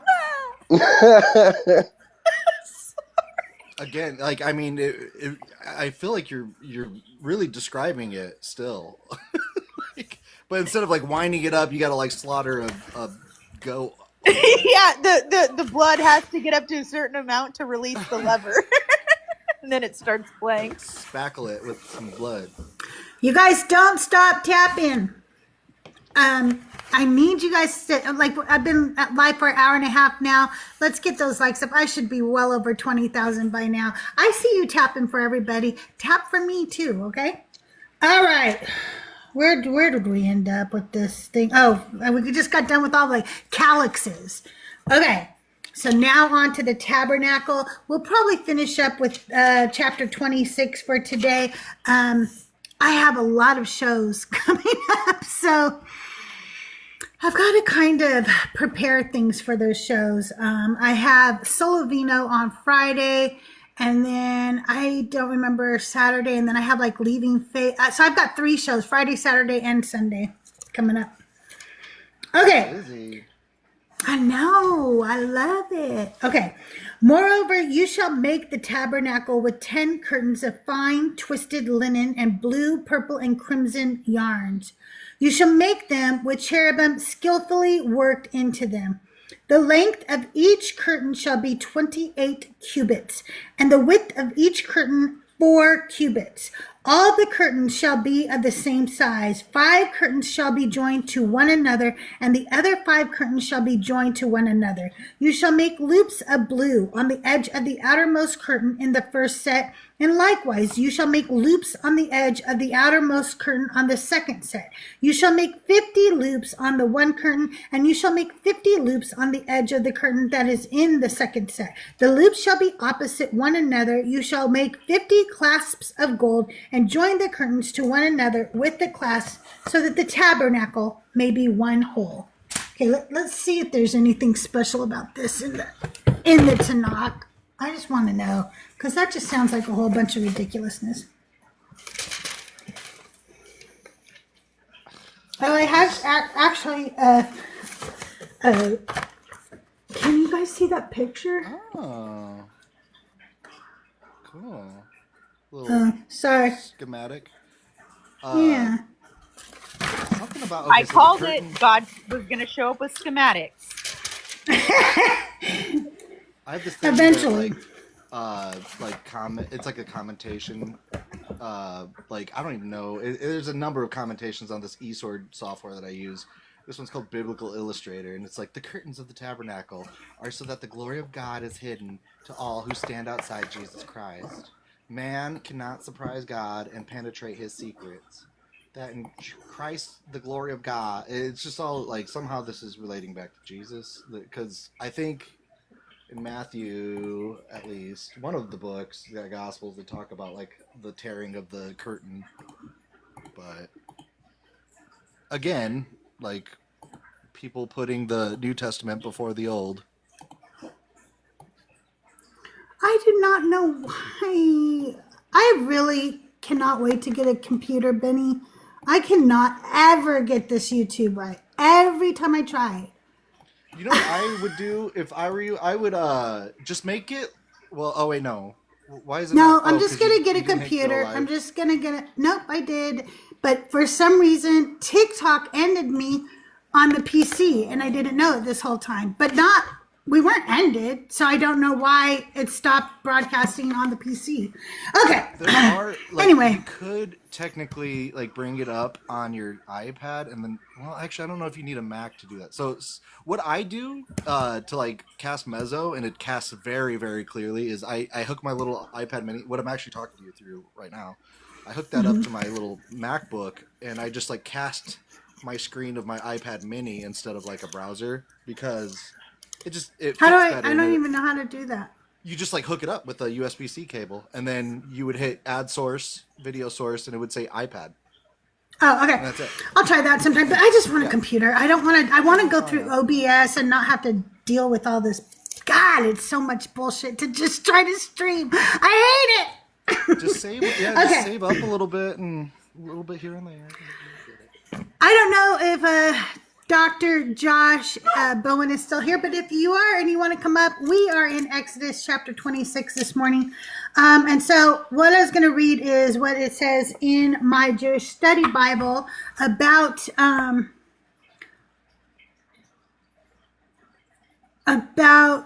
I think this is Cyber or Jaren, right? Is it Cyber? Yay! Hi, Cyber. Hello. You guys, make sure you're following this new account. It is their new podcast account, and it is really good. You guys got to follow this account. And I'm Okay. still at work. Okay. All right. The Holy of Holies and the holy place will be housed in a structure of gold overlaid wood roofed with 4 layers of material. Here, apparently, the tabernacle, abode. Here, apparently, this term means the lowest, innermost layer of the covers. It is so called because as the layer closest to the ark, it is the abode, proper Rashbam. It is to be made of the finest materials, fine twisted linen of blue, purple, and crimson yarns, with a design of cherubim worked into them, corresponding to the cherubs on the ark cover, because it is contiguous with the Holy of Holies and the holy place. The clasps holding the sections together are to be made of gold. All right, let's read on. You shall also make curtains of goat's hair for a tent over the tabernacle. You shall make 11 curtains. The length of each curtain shall be 30 cubits, and the width of each curtain 4 cubits. The 11 curtains shall be of the same size. You shall join 5 curtains by themselves and 6 curtains by themselves. And the 6th curtain you shall double over at the front of the tent.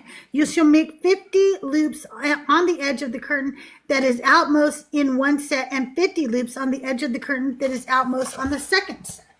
And this says, the tent over the tabernacle, the second layer, is to be made of less precious material, goat's hair, and its clasps are to be made of copper, rather bronze. The upper layer is to be made of the least expensive of the tabernacle materials, tanned ram skin, and dolphin skins. These constitute 2 layers. So let's read about that. You shall make 50 clasps of bronze and put the clasps into the loops and join the tent together so that it may be one whole. The part that remains of the curtains of the tent, the half curtain that remains, shall hang over the back of the tabernacle. The cubit on one side and the cubit on the other side of what remains in the length of the curtains of the tent shall hang over the sides of the tabernacle on this side and that side to cover it. You shall make for the tent a covering of tanned ram skins and an outer covering of fine leather. And for some reason in this it says that means dolphin skin. That is in the Jewish Study Bible. It doesn't say that in my Tanakh. It says dolphin skins. Dolphins? That's wild. Yeah. That's Because wild. of the rain, it's like I think because it's water resistant. Oh, that makes okay. I had a blonde moment. So, something I was thinking, can you go back and look? What did it say was the least, like, expensive of the materials or whatever? Was that the ram skin? Yes. So I find that interesting because Christians, it just stuck out to me, because Christians will try to push so hard the Abraham and Isaac story, and they'll try to compare, Jesus to being the ram. That's such a good point. But if the ram skin, according to Yahweh in this thing, is like the least, I think that this kind of is like, he doesn't view that rams aren't that important to him. That is such a good point. That is a So very the good point. dolphins- Did the dolphins save the Israelites at some time? In the Yeah, so during the Exodus when they were crossing, if any of them thought it was really cool to put their hand in the water, the dolphin would just gently push it out. yeah, and I guess that's supposed to pay homage to the dolphins too. Yeah, it's in the side book of Skinny. Exodus called Doesn't Exist a Kiss. But yet dolphins like to greet people. Yes, they do. Okay. Weird. Oh yeah, that isn't like a non-existent kiss. It's in some interpretations suggest it was a way to honor the dolphins when they were going through the Red Sea, but that's just all kind of vibes. All right. Verse 15. You shall make upright frames of acacia wood for the tabernacle. 10 cubits shall be the length of a frame, and a cubit and a half of the width of each frame. There shall be 2 pegs in each frame. Fit the frames together. You shall make these for all the frames of the tabernacle. You shall make the frames for the tabernacle 20 frames for the south side, and you shall make 40 bases of silver under the 20 frames. 2 bases under the first frame for its 2 pegs, and 2 bases under the next frame for its 2 pegs. Okay, let's picture what really happened here, okay? Moses goes up the mountain for 40 days, and he's like, fuck, what am I going to do while I'm up here? I think I'll just start drawing and we should make a tabernacle. That would be cool. I mean, he has nothing but time to be designing all this dehydration. Shit. Right? Like a man in solitary confinement. It's taking little kids making a fort, real Exactly. Yeah. What? He's in his fort drawing with crayons. Okay, I'm sorry. Look what I made. I died. Right? I derailed this, but okay. And for the second side of the tabernacle on the north side, 20 frames, and there are 40 bases of silver, 2 bases under the first frame and 2 bases under the next frame. And for the rear of the tabernacle, westward, you shall make 6 frames. You shall make 2 frames for corners of the tabernacle in the rear. They shall be separate beneath, but joined at the top at the first ring. It shall be the same with both of them. They shall form the 2 corners, and so there shall be 8 frames with their bases of silver, 16 bases, 2 bases under the first frame, and 2 bases under the next frame.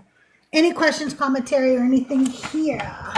It sounds like a biblical IKEA version of how to put furniture together. It's serious, for real. Silver is probably chosen for the sockets, despite the fact that the planks are inside the tabernacle because gold is not strong enough to support the planks. That does make sense, actually. They aren't going to be. I was wondering why it was silver now and not gold, since everything else was gold prior, except for the bronze in the cheap areas. Okay. But silver's so soft. You would think it would give way. But gold is softer than silver.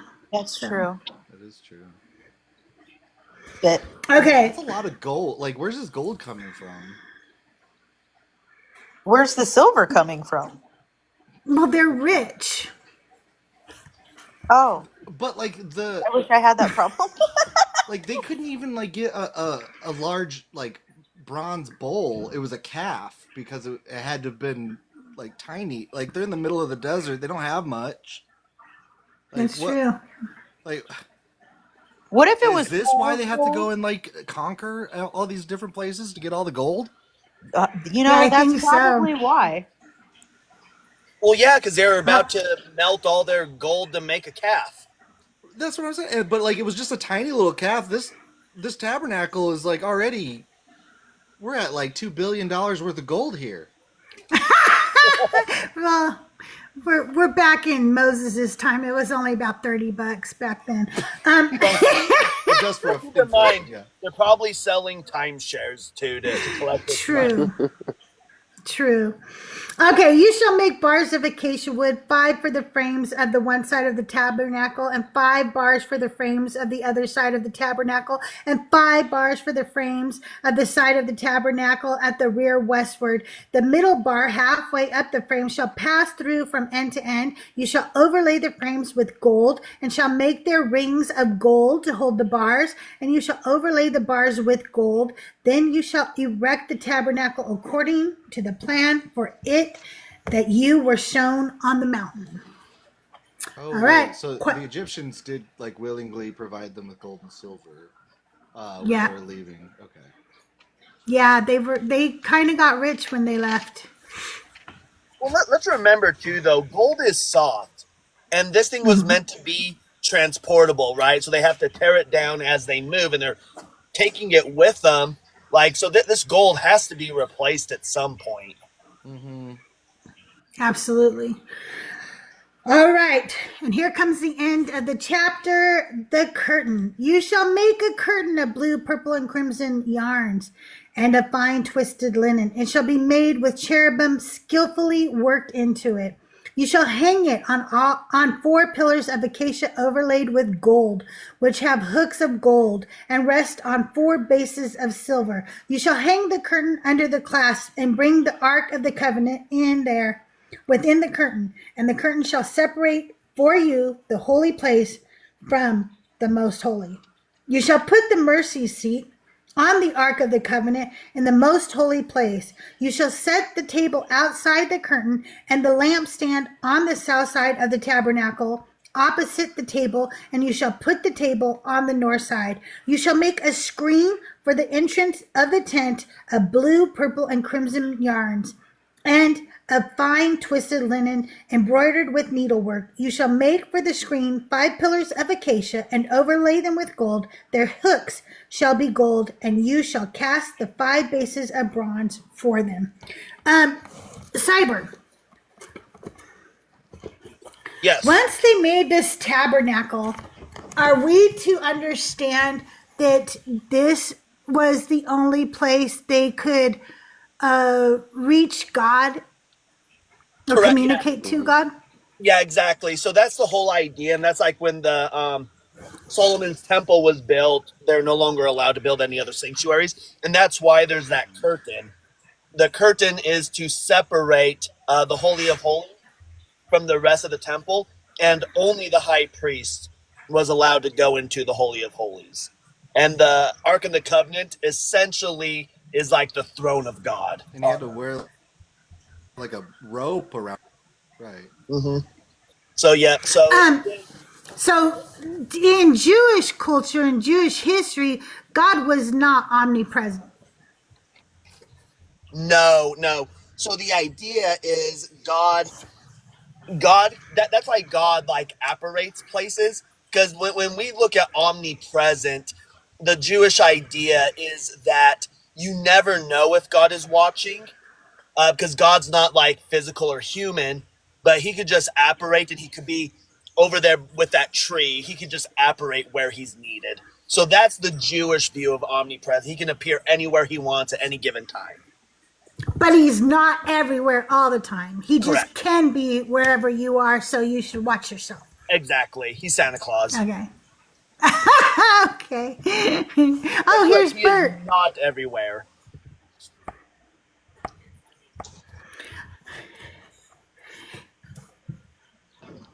Hey, Bert, how are you? I'm good. I still call you Bert, I'm even good. though Sorry, it's I not your missed name. everything. I don't know if you're. We're ending, but I want your any commentary you have on building the Ark of the Covenant or the Holy of Holies, the tabernacle. So we have time. If you have anything to talk to us about those things, I'd love to hear it. Well, so I'll say that Mary Douglas's Leviticus's literature is an amazing book that you can get for free online as a PDF. I've suggested it to Joel about 100 times. He just refuses to even look at it. Joel can't read. That's why. I know his name has reads in, but that's just not even true. He's been trying to read it backwards. And so, but one of her main theses in the book is that sacred architecture is based on Mount Sinai. So Mount Sinai is this pivotal structure that informs that basically the Mishkan, or the mobile desert temple, the tabernacle, and each subsequent version of the temple is Mount Sinai turned on its side. And so I think and by the way, then she also argues that the sacrifice is also Mount Sinai. It's all okay. Mount Sinai basically, which is fascinating. Because Mount Sinai had those 4 legs. Sorry? I say yeah, because Mount Sinai had 4 legs. I'm being facetious. Well, she's arguing that the way that the sacrifice is set up on the altar itself, recapitulates Mount Sinai. That can make sense. That makes sense. Yeah. She argues that the genitalia are the Holy of Holies, but I would argue that the throat or the head is the Holy of Holies. And then, yeah, so the way that the genitalia are put on the altar last is what she's arguing is the Holy of Holies. That they're using Mount Sinai as this kind of paradigmatic structure for each of I don't know if this is interesting or if this is is this too much of a rabbit hole? I like it. Keep going. No, keep going. fascinating. We're listening. Yeah, we're fascinated. Keep going. Okay. So the idea is that there are 3 sections to Mount Sinai. There's the base where everybody is standing around, right? Remember the theophany at the 10 Commandments and all that stuff. So there's the base where everybody is standing around. This is the most accessible area. This is where everybody's allowed to be. And then the next level up is Moses, Aaron, Nadav and Abihu, and the 70 elders. This is where they see that the pavement of sapphire. And so that's why the Holy of Holies screen is a blue, not the Holy of Holies, the outer curtain, exactly, is a blue. It's supposed to be blue. And do you know what I'm saying? And then the next layer inside of the vestibule is where Moses and Joshua ascend to. So the priestly kind of presence in the vestibule, and that would be where the table of the showbread and the menorah and the incense altar are. And then Moses ascends into the cloud, and this is the Holy of Holies, where he receives the 10 Commandments or the Torah, and that's where the Ark of the Covenant is kept.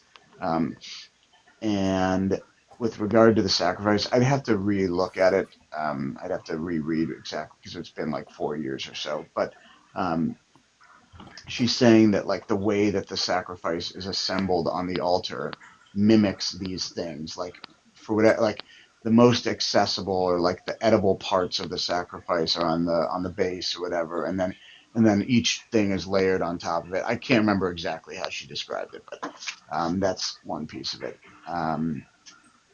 And then um, oh, did you read the part about how the Ark of the Covenant is supposed to be carried and not resting on No, anything?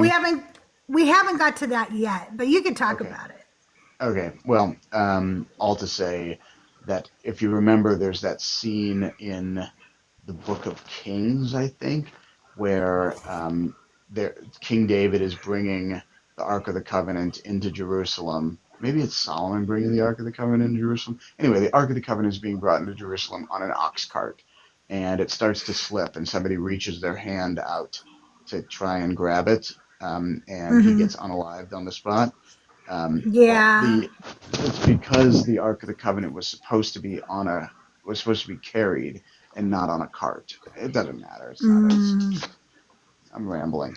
Um, I always wondered why he got unalive though. Like he was just trying. Like I always picture it being a muscle memory. You know, like your brain tells you something's falling, grab it. You know. I'm trying to remember that story too. Did David even have any Levites with him? well, the people that were out in front of the ark were Levites, but the issue was it wasn't supposed to be on a cart at all. It was supposed to be carried. No, that's why I was trying to remember the story because I'm like, if David didn't have Levites with him, it makes sense. But if he has Levites with him, yeah, why weren't they carrying it? That'd be the question. Yeah. Um, Yeah. and then oh, did you talk about Bitzalel and um, Oholiab? Oholiab, is that his name? Mm-mm. Nope. Again, We didn't what get there yet. you didn't talk about the artisans that were building the ark and the They what didn't chap mention any artisans yet. what chapter were you We in? we just finished 26. We started in 23.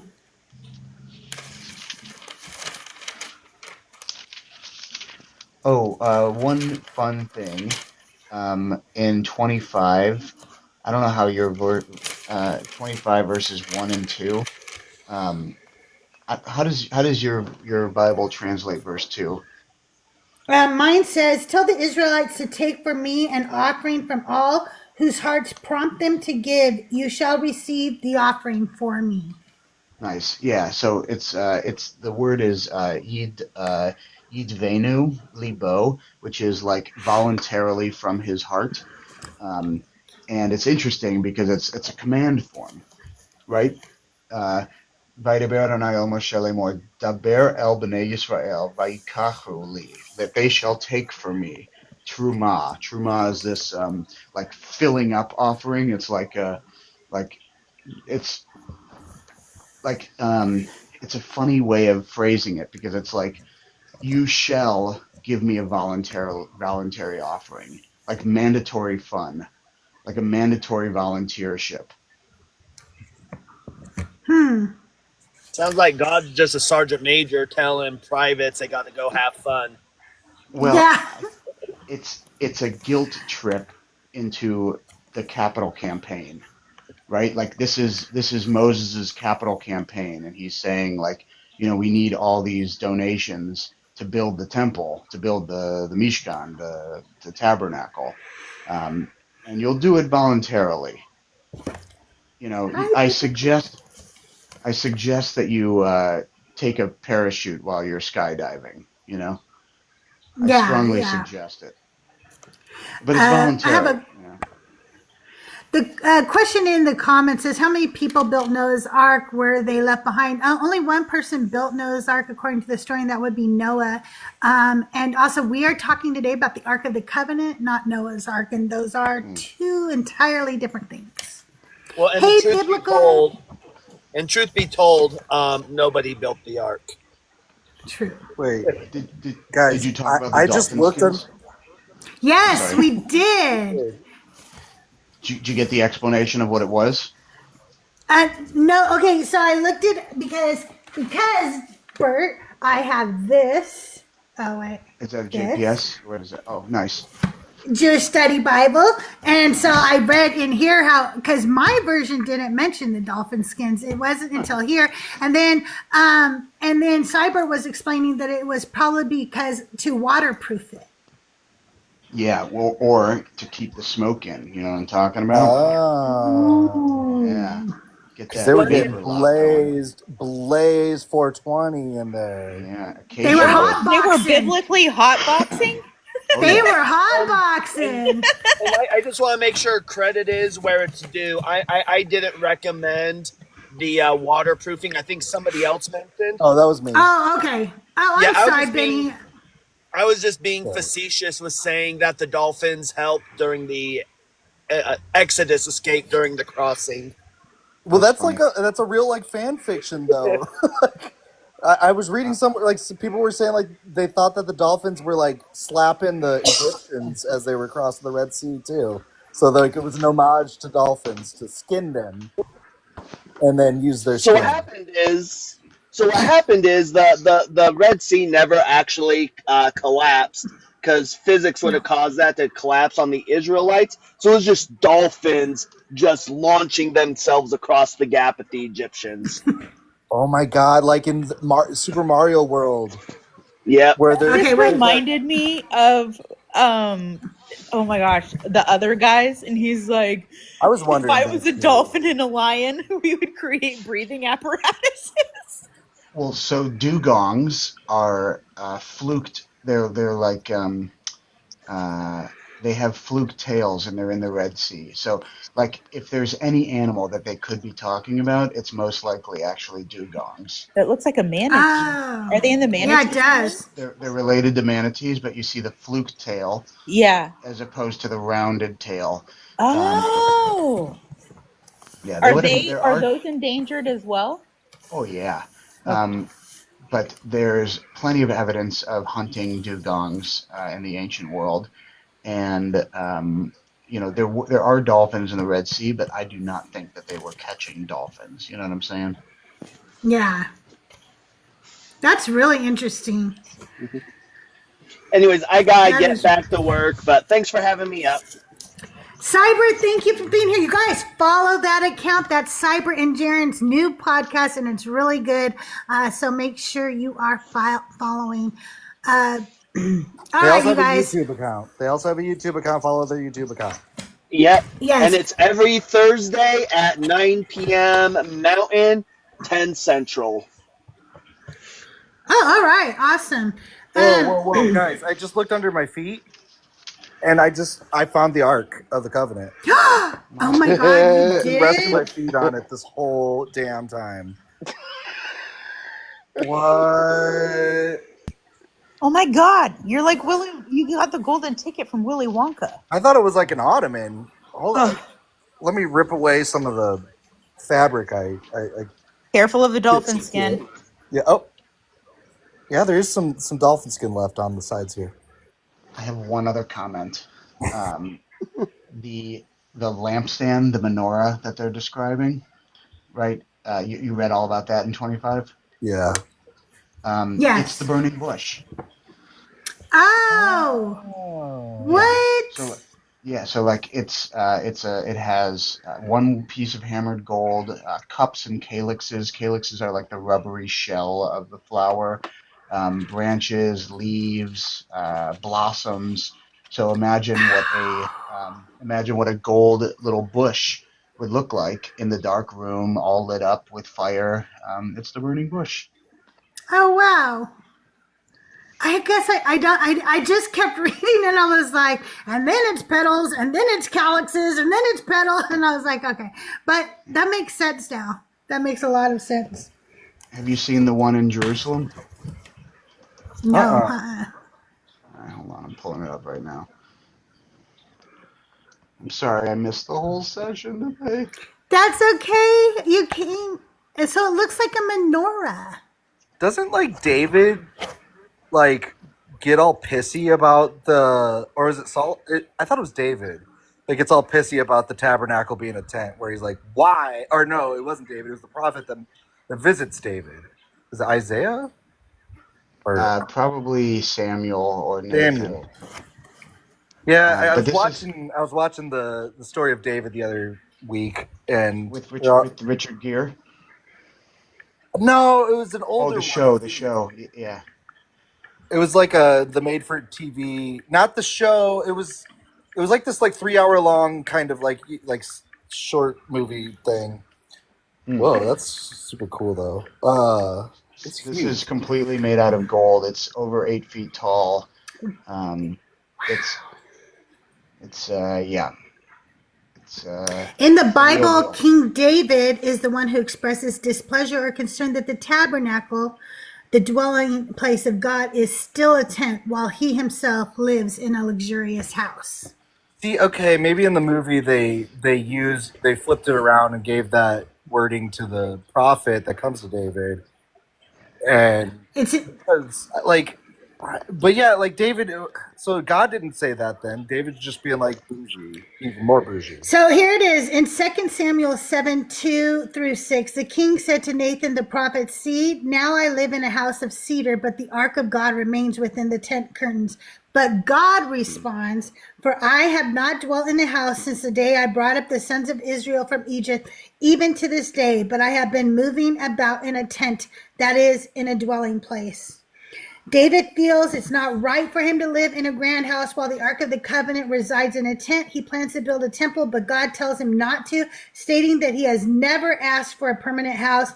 Instead, David's son Solomon is chosen to build the temple. So while no one is, specific, like, I do not consent. No, I don't. David's like, shut up. Yeah, shut up. You're getting a house, Dad. I don't care if you want it. God, you boomers are like just so fucking annoying.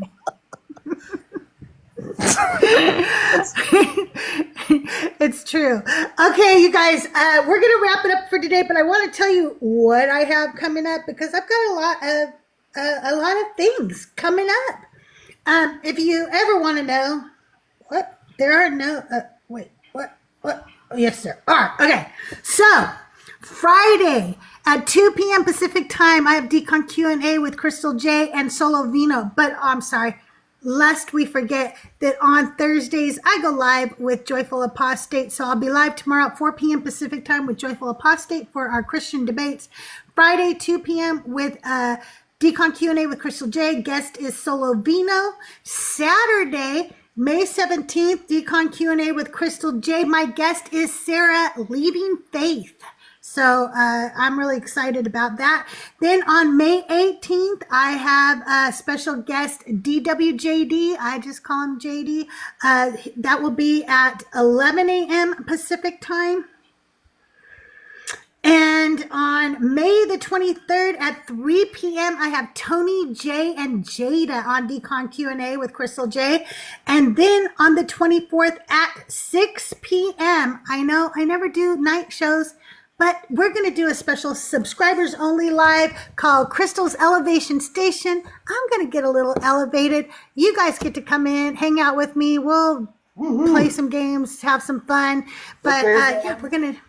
That one is May the 24th. And we'll probably do another Decon Q&A with CrystalJae and I Am His Pastor because everybody loved that live. And so we'll do that again in the future. It was a lot of fun. Yeah, I saw Skits went live after that yesterday. I know. I was so happy. He even messaged me after the show and said that he had a really good time. So I was like, yay. Yes, I need more Skits in my life. Me too. So that was a lot of fun. We had Skits Loves God. We had I Am His Pastor. We had Joel Reads Bible. We had Mezzo. We had Justin. Everybody came up and played. It was a really good time. And if you haven't watched it, you can watch it on my YouTube. The link is in my bio, or if you're just listening in, my YouTube is I am CrystalJae, Jae is how you spell J. All right. Anybody going live today? Anybody got anything coming up that they want to promote? What do we got? Anything special, guys? Fundraiser's still going on. That's right. All the info's in the Discord. Discord link is in Crystal's, mine, a lot of people's bios. It's the Deconstruction Junction. You can get there by going to deconstructionjunction.net. Crystal needs 500 subscribers on her YouTube, so get the heck over there and subscribe because it's free and it's really it's going to take you 2 seconds. Come on. Cajun Lady, we play a game on my show, Decon Q&A with CrystalJae. Every episode, we play a game called Divine or Decline. I read phrases, and if it's from the Bible, it is divine. If it's from the Quran, Book of Mormon, or I've made it up, it's decline. And so that's what we play instead of Bible trivia, divine or decline. Granazan is right. If we get to 2,000, and we're so close, we're at 17.27 and 69 cents. Once we get to 2,000, we have raffles that we'll be holding. And once we get to 3,000, we have even more raffles. So if you haven't donated, think of doing so today. Even if you only donate $1, you'll be entered into the raffles. So if you can, go donate $1. It's $1 and you're going to help somebody who really needs some help right now. Don't forget our fundraiser. And also, I don't know if I put this in my bio yet or not. Let me look at my bio. I have another fundraiser. Oh, I can't even see my own bio. I have another fundraiser we're doing. It's a GoFundMe for Joyful. His wife was in a car accident. It was their only vehicle. He needs a new vehicle. Plus, she has some medical bills and so forth. I don't remember if they're related or unrelated to this, but it doesn't matter. We just want to help them out if we can. He has a GoFundMe. If you need the GoFundMe link, DM me and I'll give it to you because I don't know if it's in my bio or not. The fundraiser links are in. Here's the fundraiser links. If you want Venmo, it's Deconstruction Junction at Deconstruction Junction. Okay. If you want to do Cash App, it's #BennyBoy402. If you want to donate via PayPal, it's Deconstruction Junction Discord at gmail.com. And that's how you can donate today. Every single dollar helps. We have 3 people we're helping in the community right now. They're splitting the money between themselves. Benny and I don't get a penny for this. So just so you know, and if you need to know who the people are that we're collecting for, you could just DM me. I'll be happy to share that with you. And if you want receipts when the donations are doled out, Benny will be happy to provide receipts for you because we believe in full transparency. Oh, I have a question for Bert. Yeah. Bert, are you actually a rabbi or is that just part of your screen name? That would be so crazy.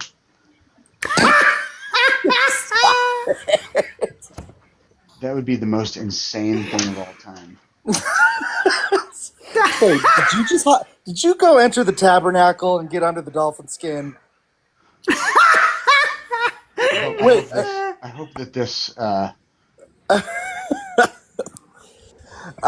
So, for those like that my, aren't in my priestly blessing Spock oven mitts. Wait, what? That's awesome.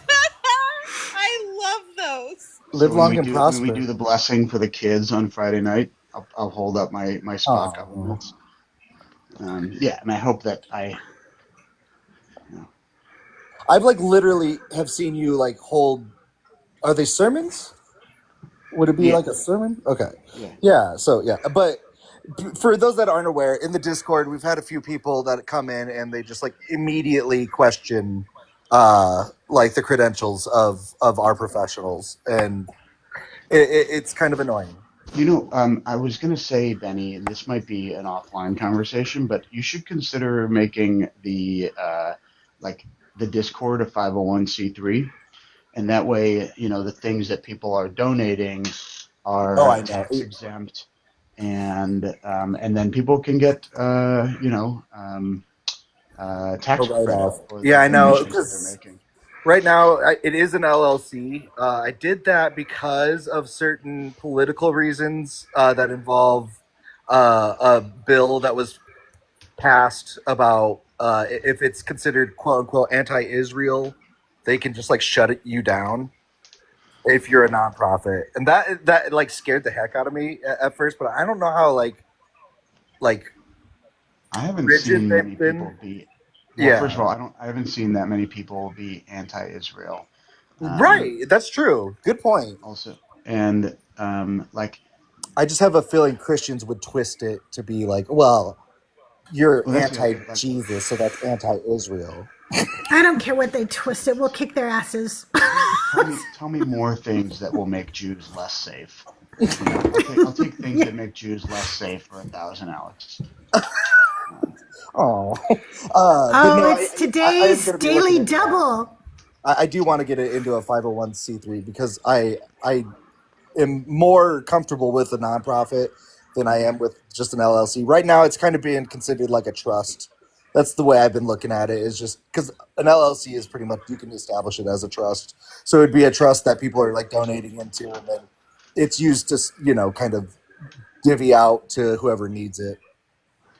But yeah, there isn't a tax incentive to it. That's the bad part. That's what I mean. That would be like nice. Like people, like when you said like I can give receipts. Like I think that's like that would be so cool to be able to give people tax breaks and that sort of thing. Absolutely. Yeah, and I think it is our ultimate goal, if I'm not mistaken, Benny. We are going to try to work towards being a real 501c, right? At some point. Yeah. Yes. Yeah. That is. Yeah. That is the goal. It That's was our also goal. kind of like I wanted to get it up and running without having to file too many things. So I just like got it going, and I asked a few like lawyers and stuff, and they're like, "Yeah, honestly, just organically do it, you know." And then once it feels right, just you'll know when. So, can I ask let me know if you're like have to go. I can ask Benny on Discord if that's easier. Go ahead. Ask me. I'm fine. Yeah, like along the lines of like, you know, people like not like respecting people or like nothing really bothers me. I guess like I never know if people are asking me like for like I don't know, this is like, are people asking me things from like a Jewish perspective? Are people asking me like, what are people doing with this information? Like, I get you. Yeah, I know. It makes me it makes me hesitant whenever we suggest like anybody, because I feel like half of them are like trying to like be like gotchas, where they're like trying to catch you in like a that's not what an actual, you know, like Orthodox rabbi would say, and so you're not, you know, and then it would be used as like a disqualifier or something, or it like they're trying to use you as like an authority, you know, where I don't know where you want to stand on that either, you know, like. Well, I always say like I'm a single person that's speaking from an extremely diverse tradition, and you just have to give me the context that you like want it from, and I'm happy to provide that. But That's how I've always like considered. You know, I basically roll my eyes anytime you mention something, and I'm just like, this is just all Bert's opinion, and and I'm just like, I'll do nothing but take this with a huge grain of salt. Jesus is always correct, though, so as long as you know. But no, I was gonna actually. Go on. He was a suffering servant. I was going to use this moment to maybe ask Bert, what do you feel about verification system? We kind of talked about it kind of privately, but like, what would you feel safe with the verification system? Like maybe sending Benny verification that you are a rabbi and that you have qualifications. That way, whenever people do question or something, we don't have to like, you know, guess about people, if that makes sense. I guess, I mean, to say I don't really care what people online think about me. Like, I have a career and I am successful at it. And Things are going well. My Right. my life is great. I do this for I a guess few the particular I guess where reasons. I'm coming from is there's a lot of people that can get on TikTok and say that they're a rabbi or whatever. You know Oh, what I mean? And yeah. I if mean, we have like verification system in the Discord, we would be able to back it up. You know what I mean? Yeah, As so well, far what so does as like the like I seeing know, people verification or system speaking look for like? someone. I know that you're a rabbi, but like I think like the way we were discussing it was like a the deconjunction stamp of approval kind of thing, where it's Oh, like, like a okay, these professionals have like given some sort of credentialing to like, and then I would just give a role that would have like a little cool little icon or something that says like approved or something. I don't know. And it would Uh, just be voluntary. If you don't yeah. want to have the stamp of approval, you don't have to. It's for people who are like, yeah, I wouldn't mind having that. I'll show Benny my credentials, but that's it. That's the only person you would show. And then Benny would make you a role that says verified.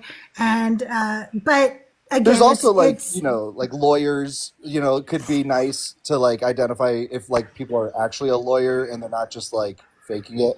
Oh, look at that. I'm taking a screenshot. Oh, you're totally doxxed. I'm just kidding. you're totally doxxed. No. You didn't I'm see your anything, did witness, you? Rabbi Bert. I'm your witness. No. I'm just kidding. Rabbi Bert, you're amazing. But no, I also just to kind of put to bed some of the questioning that goes on. We have had a few Yes. people fake professions that Hang where on one like second. Hang on one second, Benny. Aaron, yes, that is the correct PayPal. Okay, I'm sorry, Benny. I just wanted so she doesn't worry. Okay, go ahead. yeah, people saying that they're like a certain profession, and then like once kind of like questioned on it, and then like asked for credentials, they just like delete all their accounts, and it's like, okay, that's kind of sketchy. So like Yeah. that's a way for us to just kind of add validity to like people like Dr. Joe or like Justin's, so you don't have to like constantly be pulling out like diplomas, because I honestly have no idea where my master's degree is. I have no idea where I put that. I have never been able to find my doctorate degree, so. Oh, yeah. You are a doctorate in sex studies, right? I have a PhD in armchair detective work. My doctor is in dogs.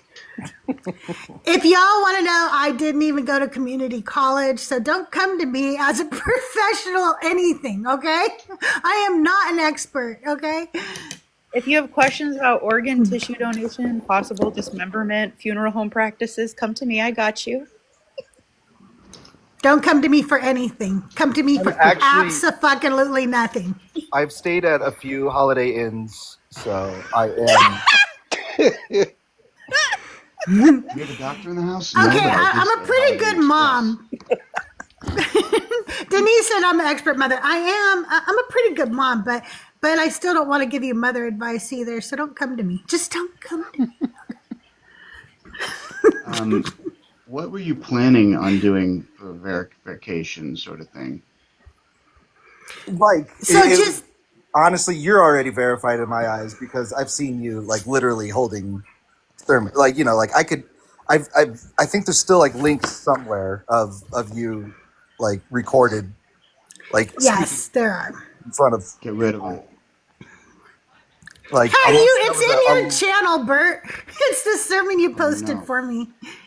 I just automatically assumed that you were because of how knowledgeable you are. yeah, people take it really seriously. Like, I don't know. I guess I can get it, but it's more. It's other professions that are being questioned. It's other people that are being. It's rooted in things like misogyny and racism. If you ask me. Well, that's what I'm like. So, becoming a rabbi doesn't necessitate a degree. Like, you can become a rabbi in a multitude of different ways. And so Yeah. somebody may have, most Orthodox rabbis don't have a relevant degree in being a rabbi. But because of the way that the Jewish system works is that if you have a Beit Din and they lay hands on you, then not like fist hands, but like they put their hands on your head and they, you know, do the right things, then you're a rabbi. And that's how the tradition is transmitted. So, like, you know, certainly there are I know people out there that are rabbis that shouldn't be, and certainly there are people out there that don't have degrees that are wonderful rabbis, you know? And there are many pastors who don't ever have to go to seminary. In order to be a pastor in the Quaker Church, you just need 2 people to say you should be a pastor in the Quaker Church, and then you get recorded and you're a pastor. So that's why while I understand why people want a verification process, at the bottom line, I think that that's why we have the disclaimer that we are not out here policing every creator, every person on TikTok, that you should do your own due diligence to research the people you're listening to or the information they're giving you. Because, yeah, like how you there's nothing to prove that you're a pastor. I mean, Right. you don't have to That's do why- anything to be a pastor. It would be a very like voluntary and like informal kind of just like, you know, we as Deconstruction Junction admin have seen the credentials for these people, you know, so you like people could just go to the Discord, you can see like, you know, I've turned in my credentials, I have the stamp or whatever, and then you just like pay me like $80 a month. It's a shakedown. It's a shakedown. Wait, are you sure we're deconstructing then if you're doing that? No, I'm just kidding. Like an altar call going on. I want to help people out here, okay? If you every dollar you give is $10 back to you in spiritual money. That's spiritual money. Your That's jewels awesome. and your crown in heaven. All right, y'all, I need to go eat some lunch, and I've got to start preparing for all the shows I have coming up. I want to thank you all for being with me. I love you, Benny, Bert, Lando, thanks for coming up. Open Book, AK, everybody. Make sure you're following everybody that's up here because they're amazing. And thank you so much for everybody in the chat, my mods, everybody over on YouTube. I love you guys. I'll see you tomorrow night on Joyful's Live for Christian Debates. Good night or goodbye. Have a good day. See you around the mean streets of TikTok, y'all. Bye. Bye, YouTube.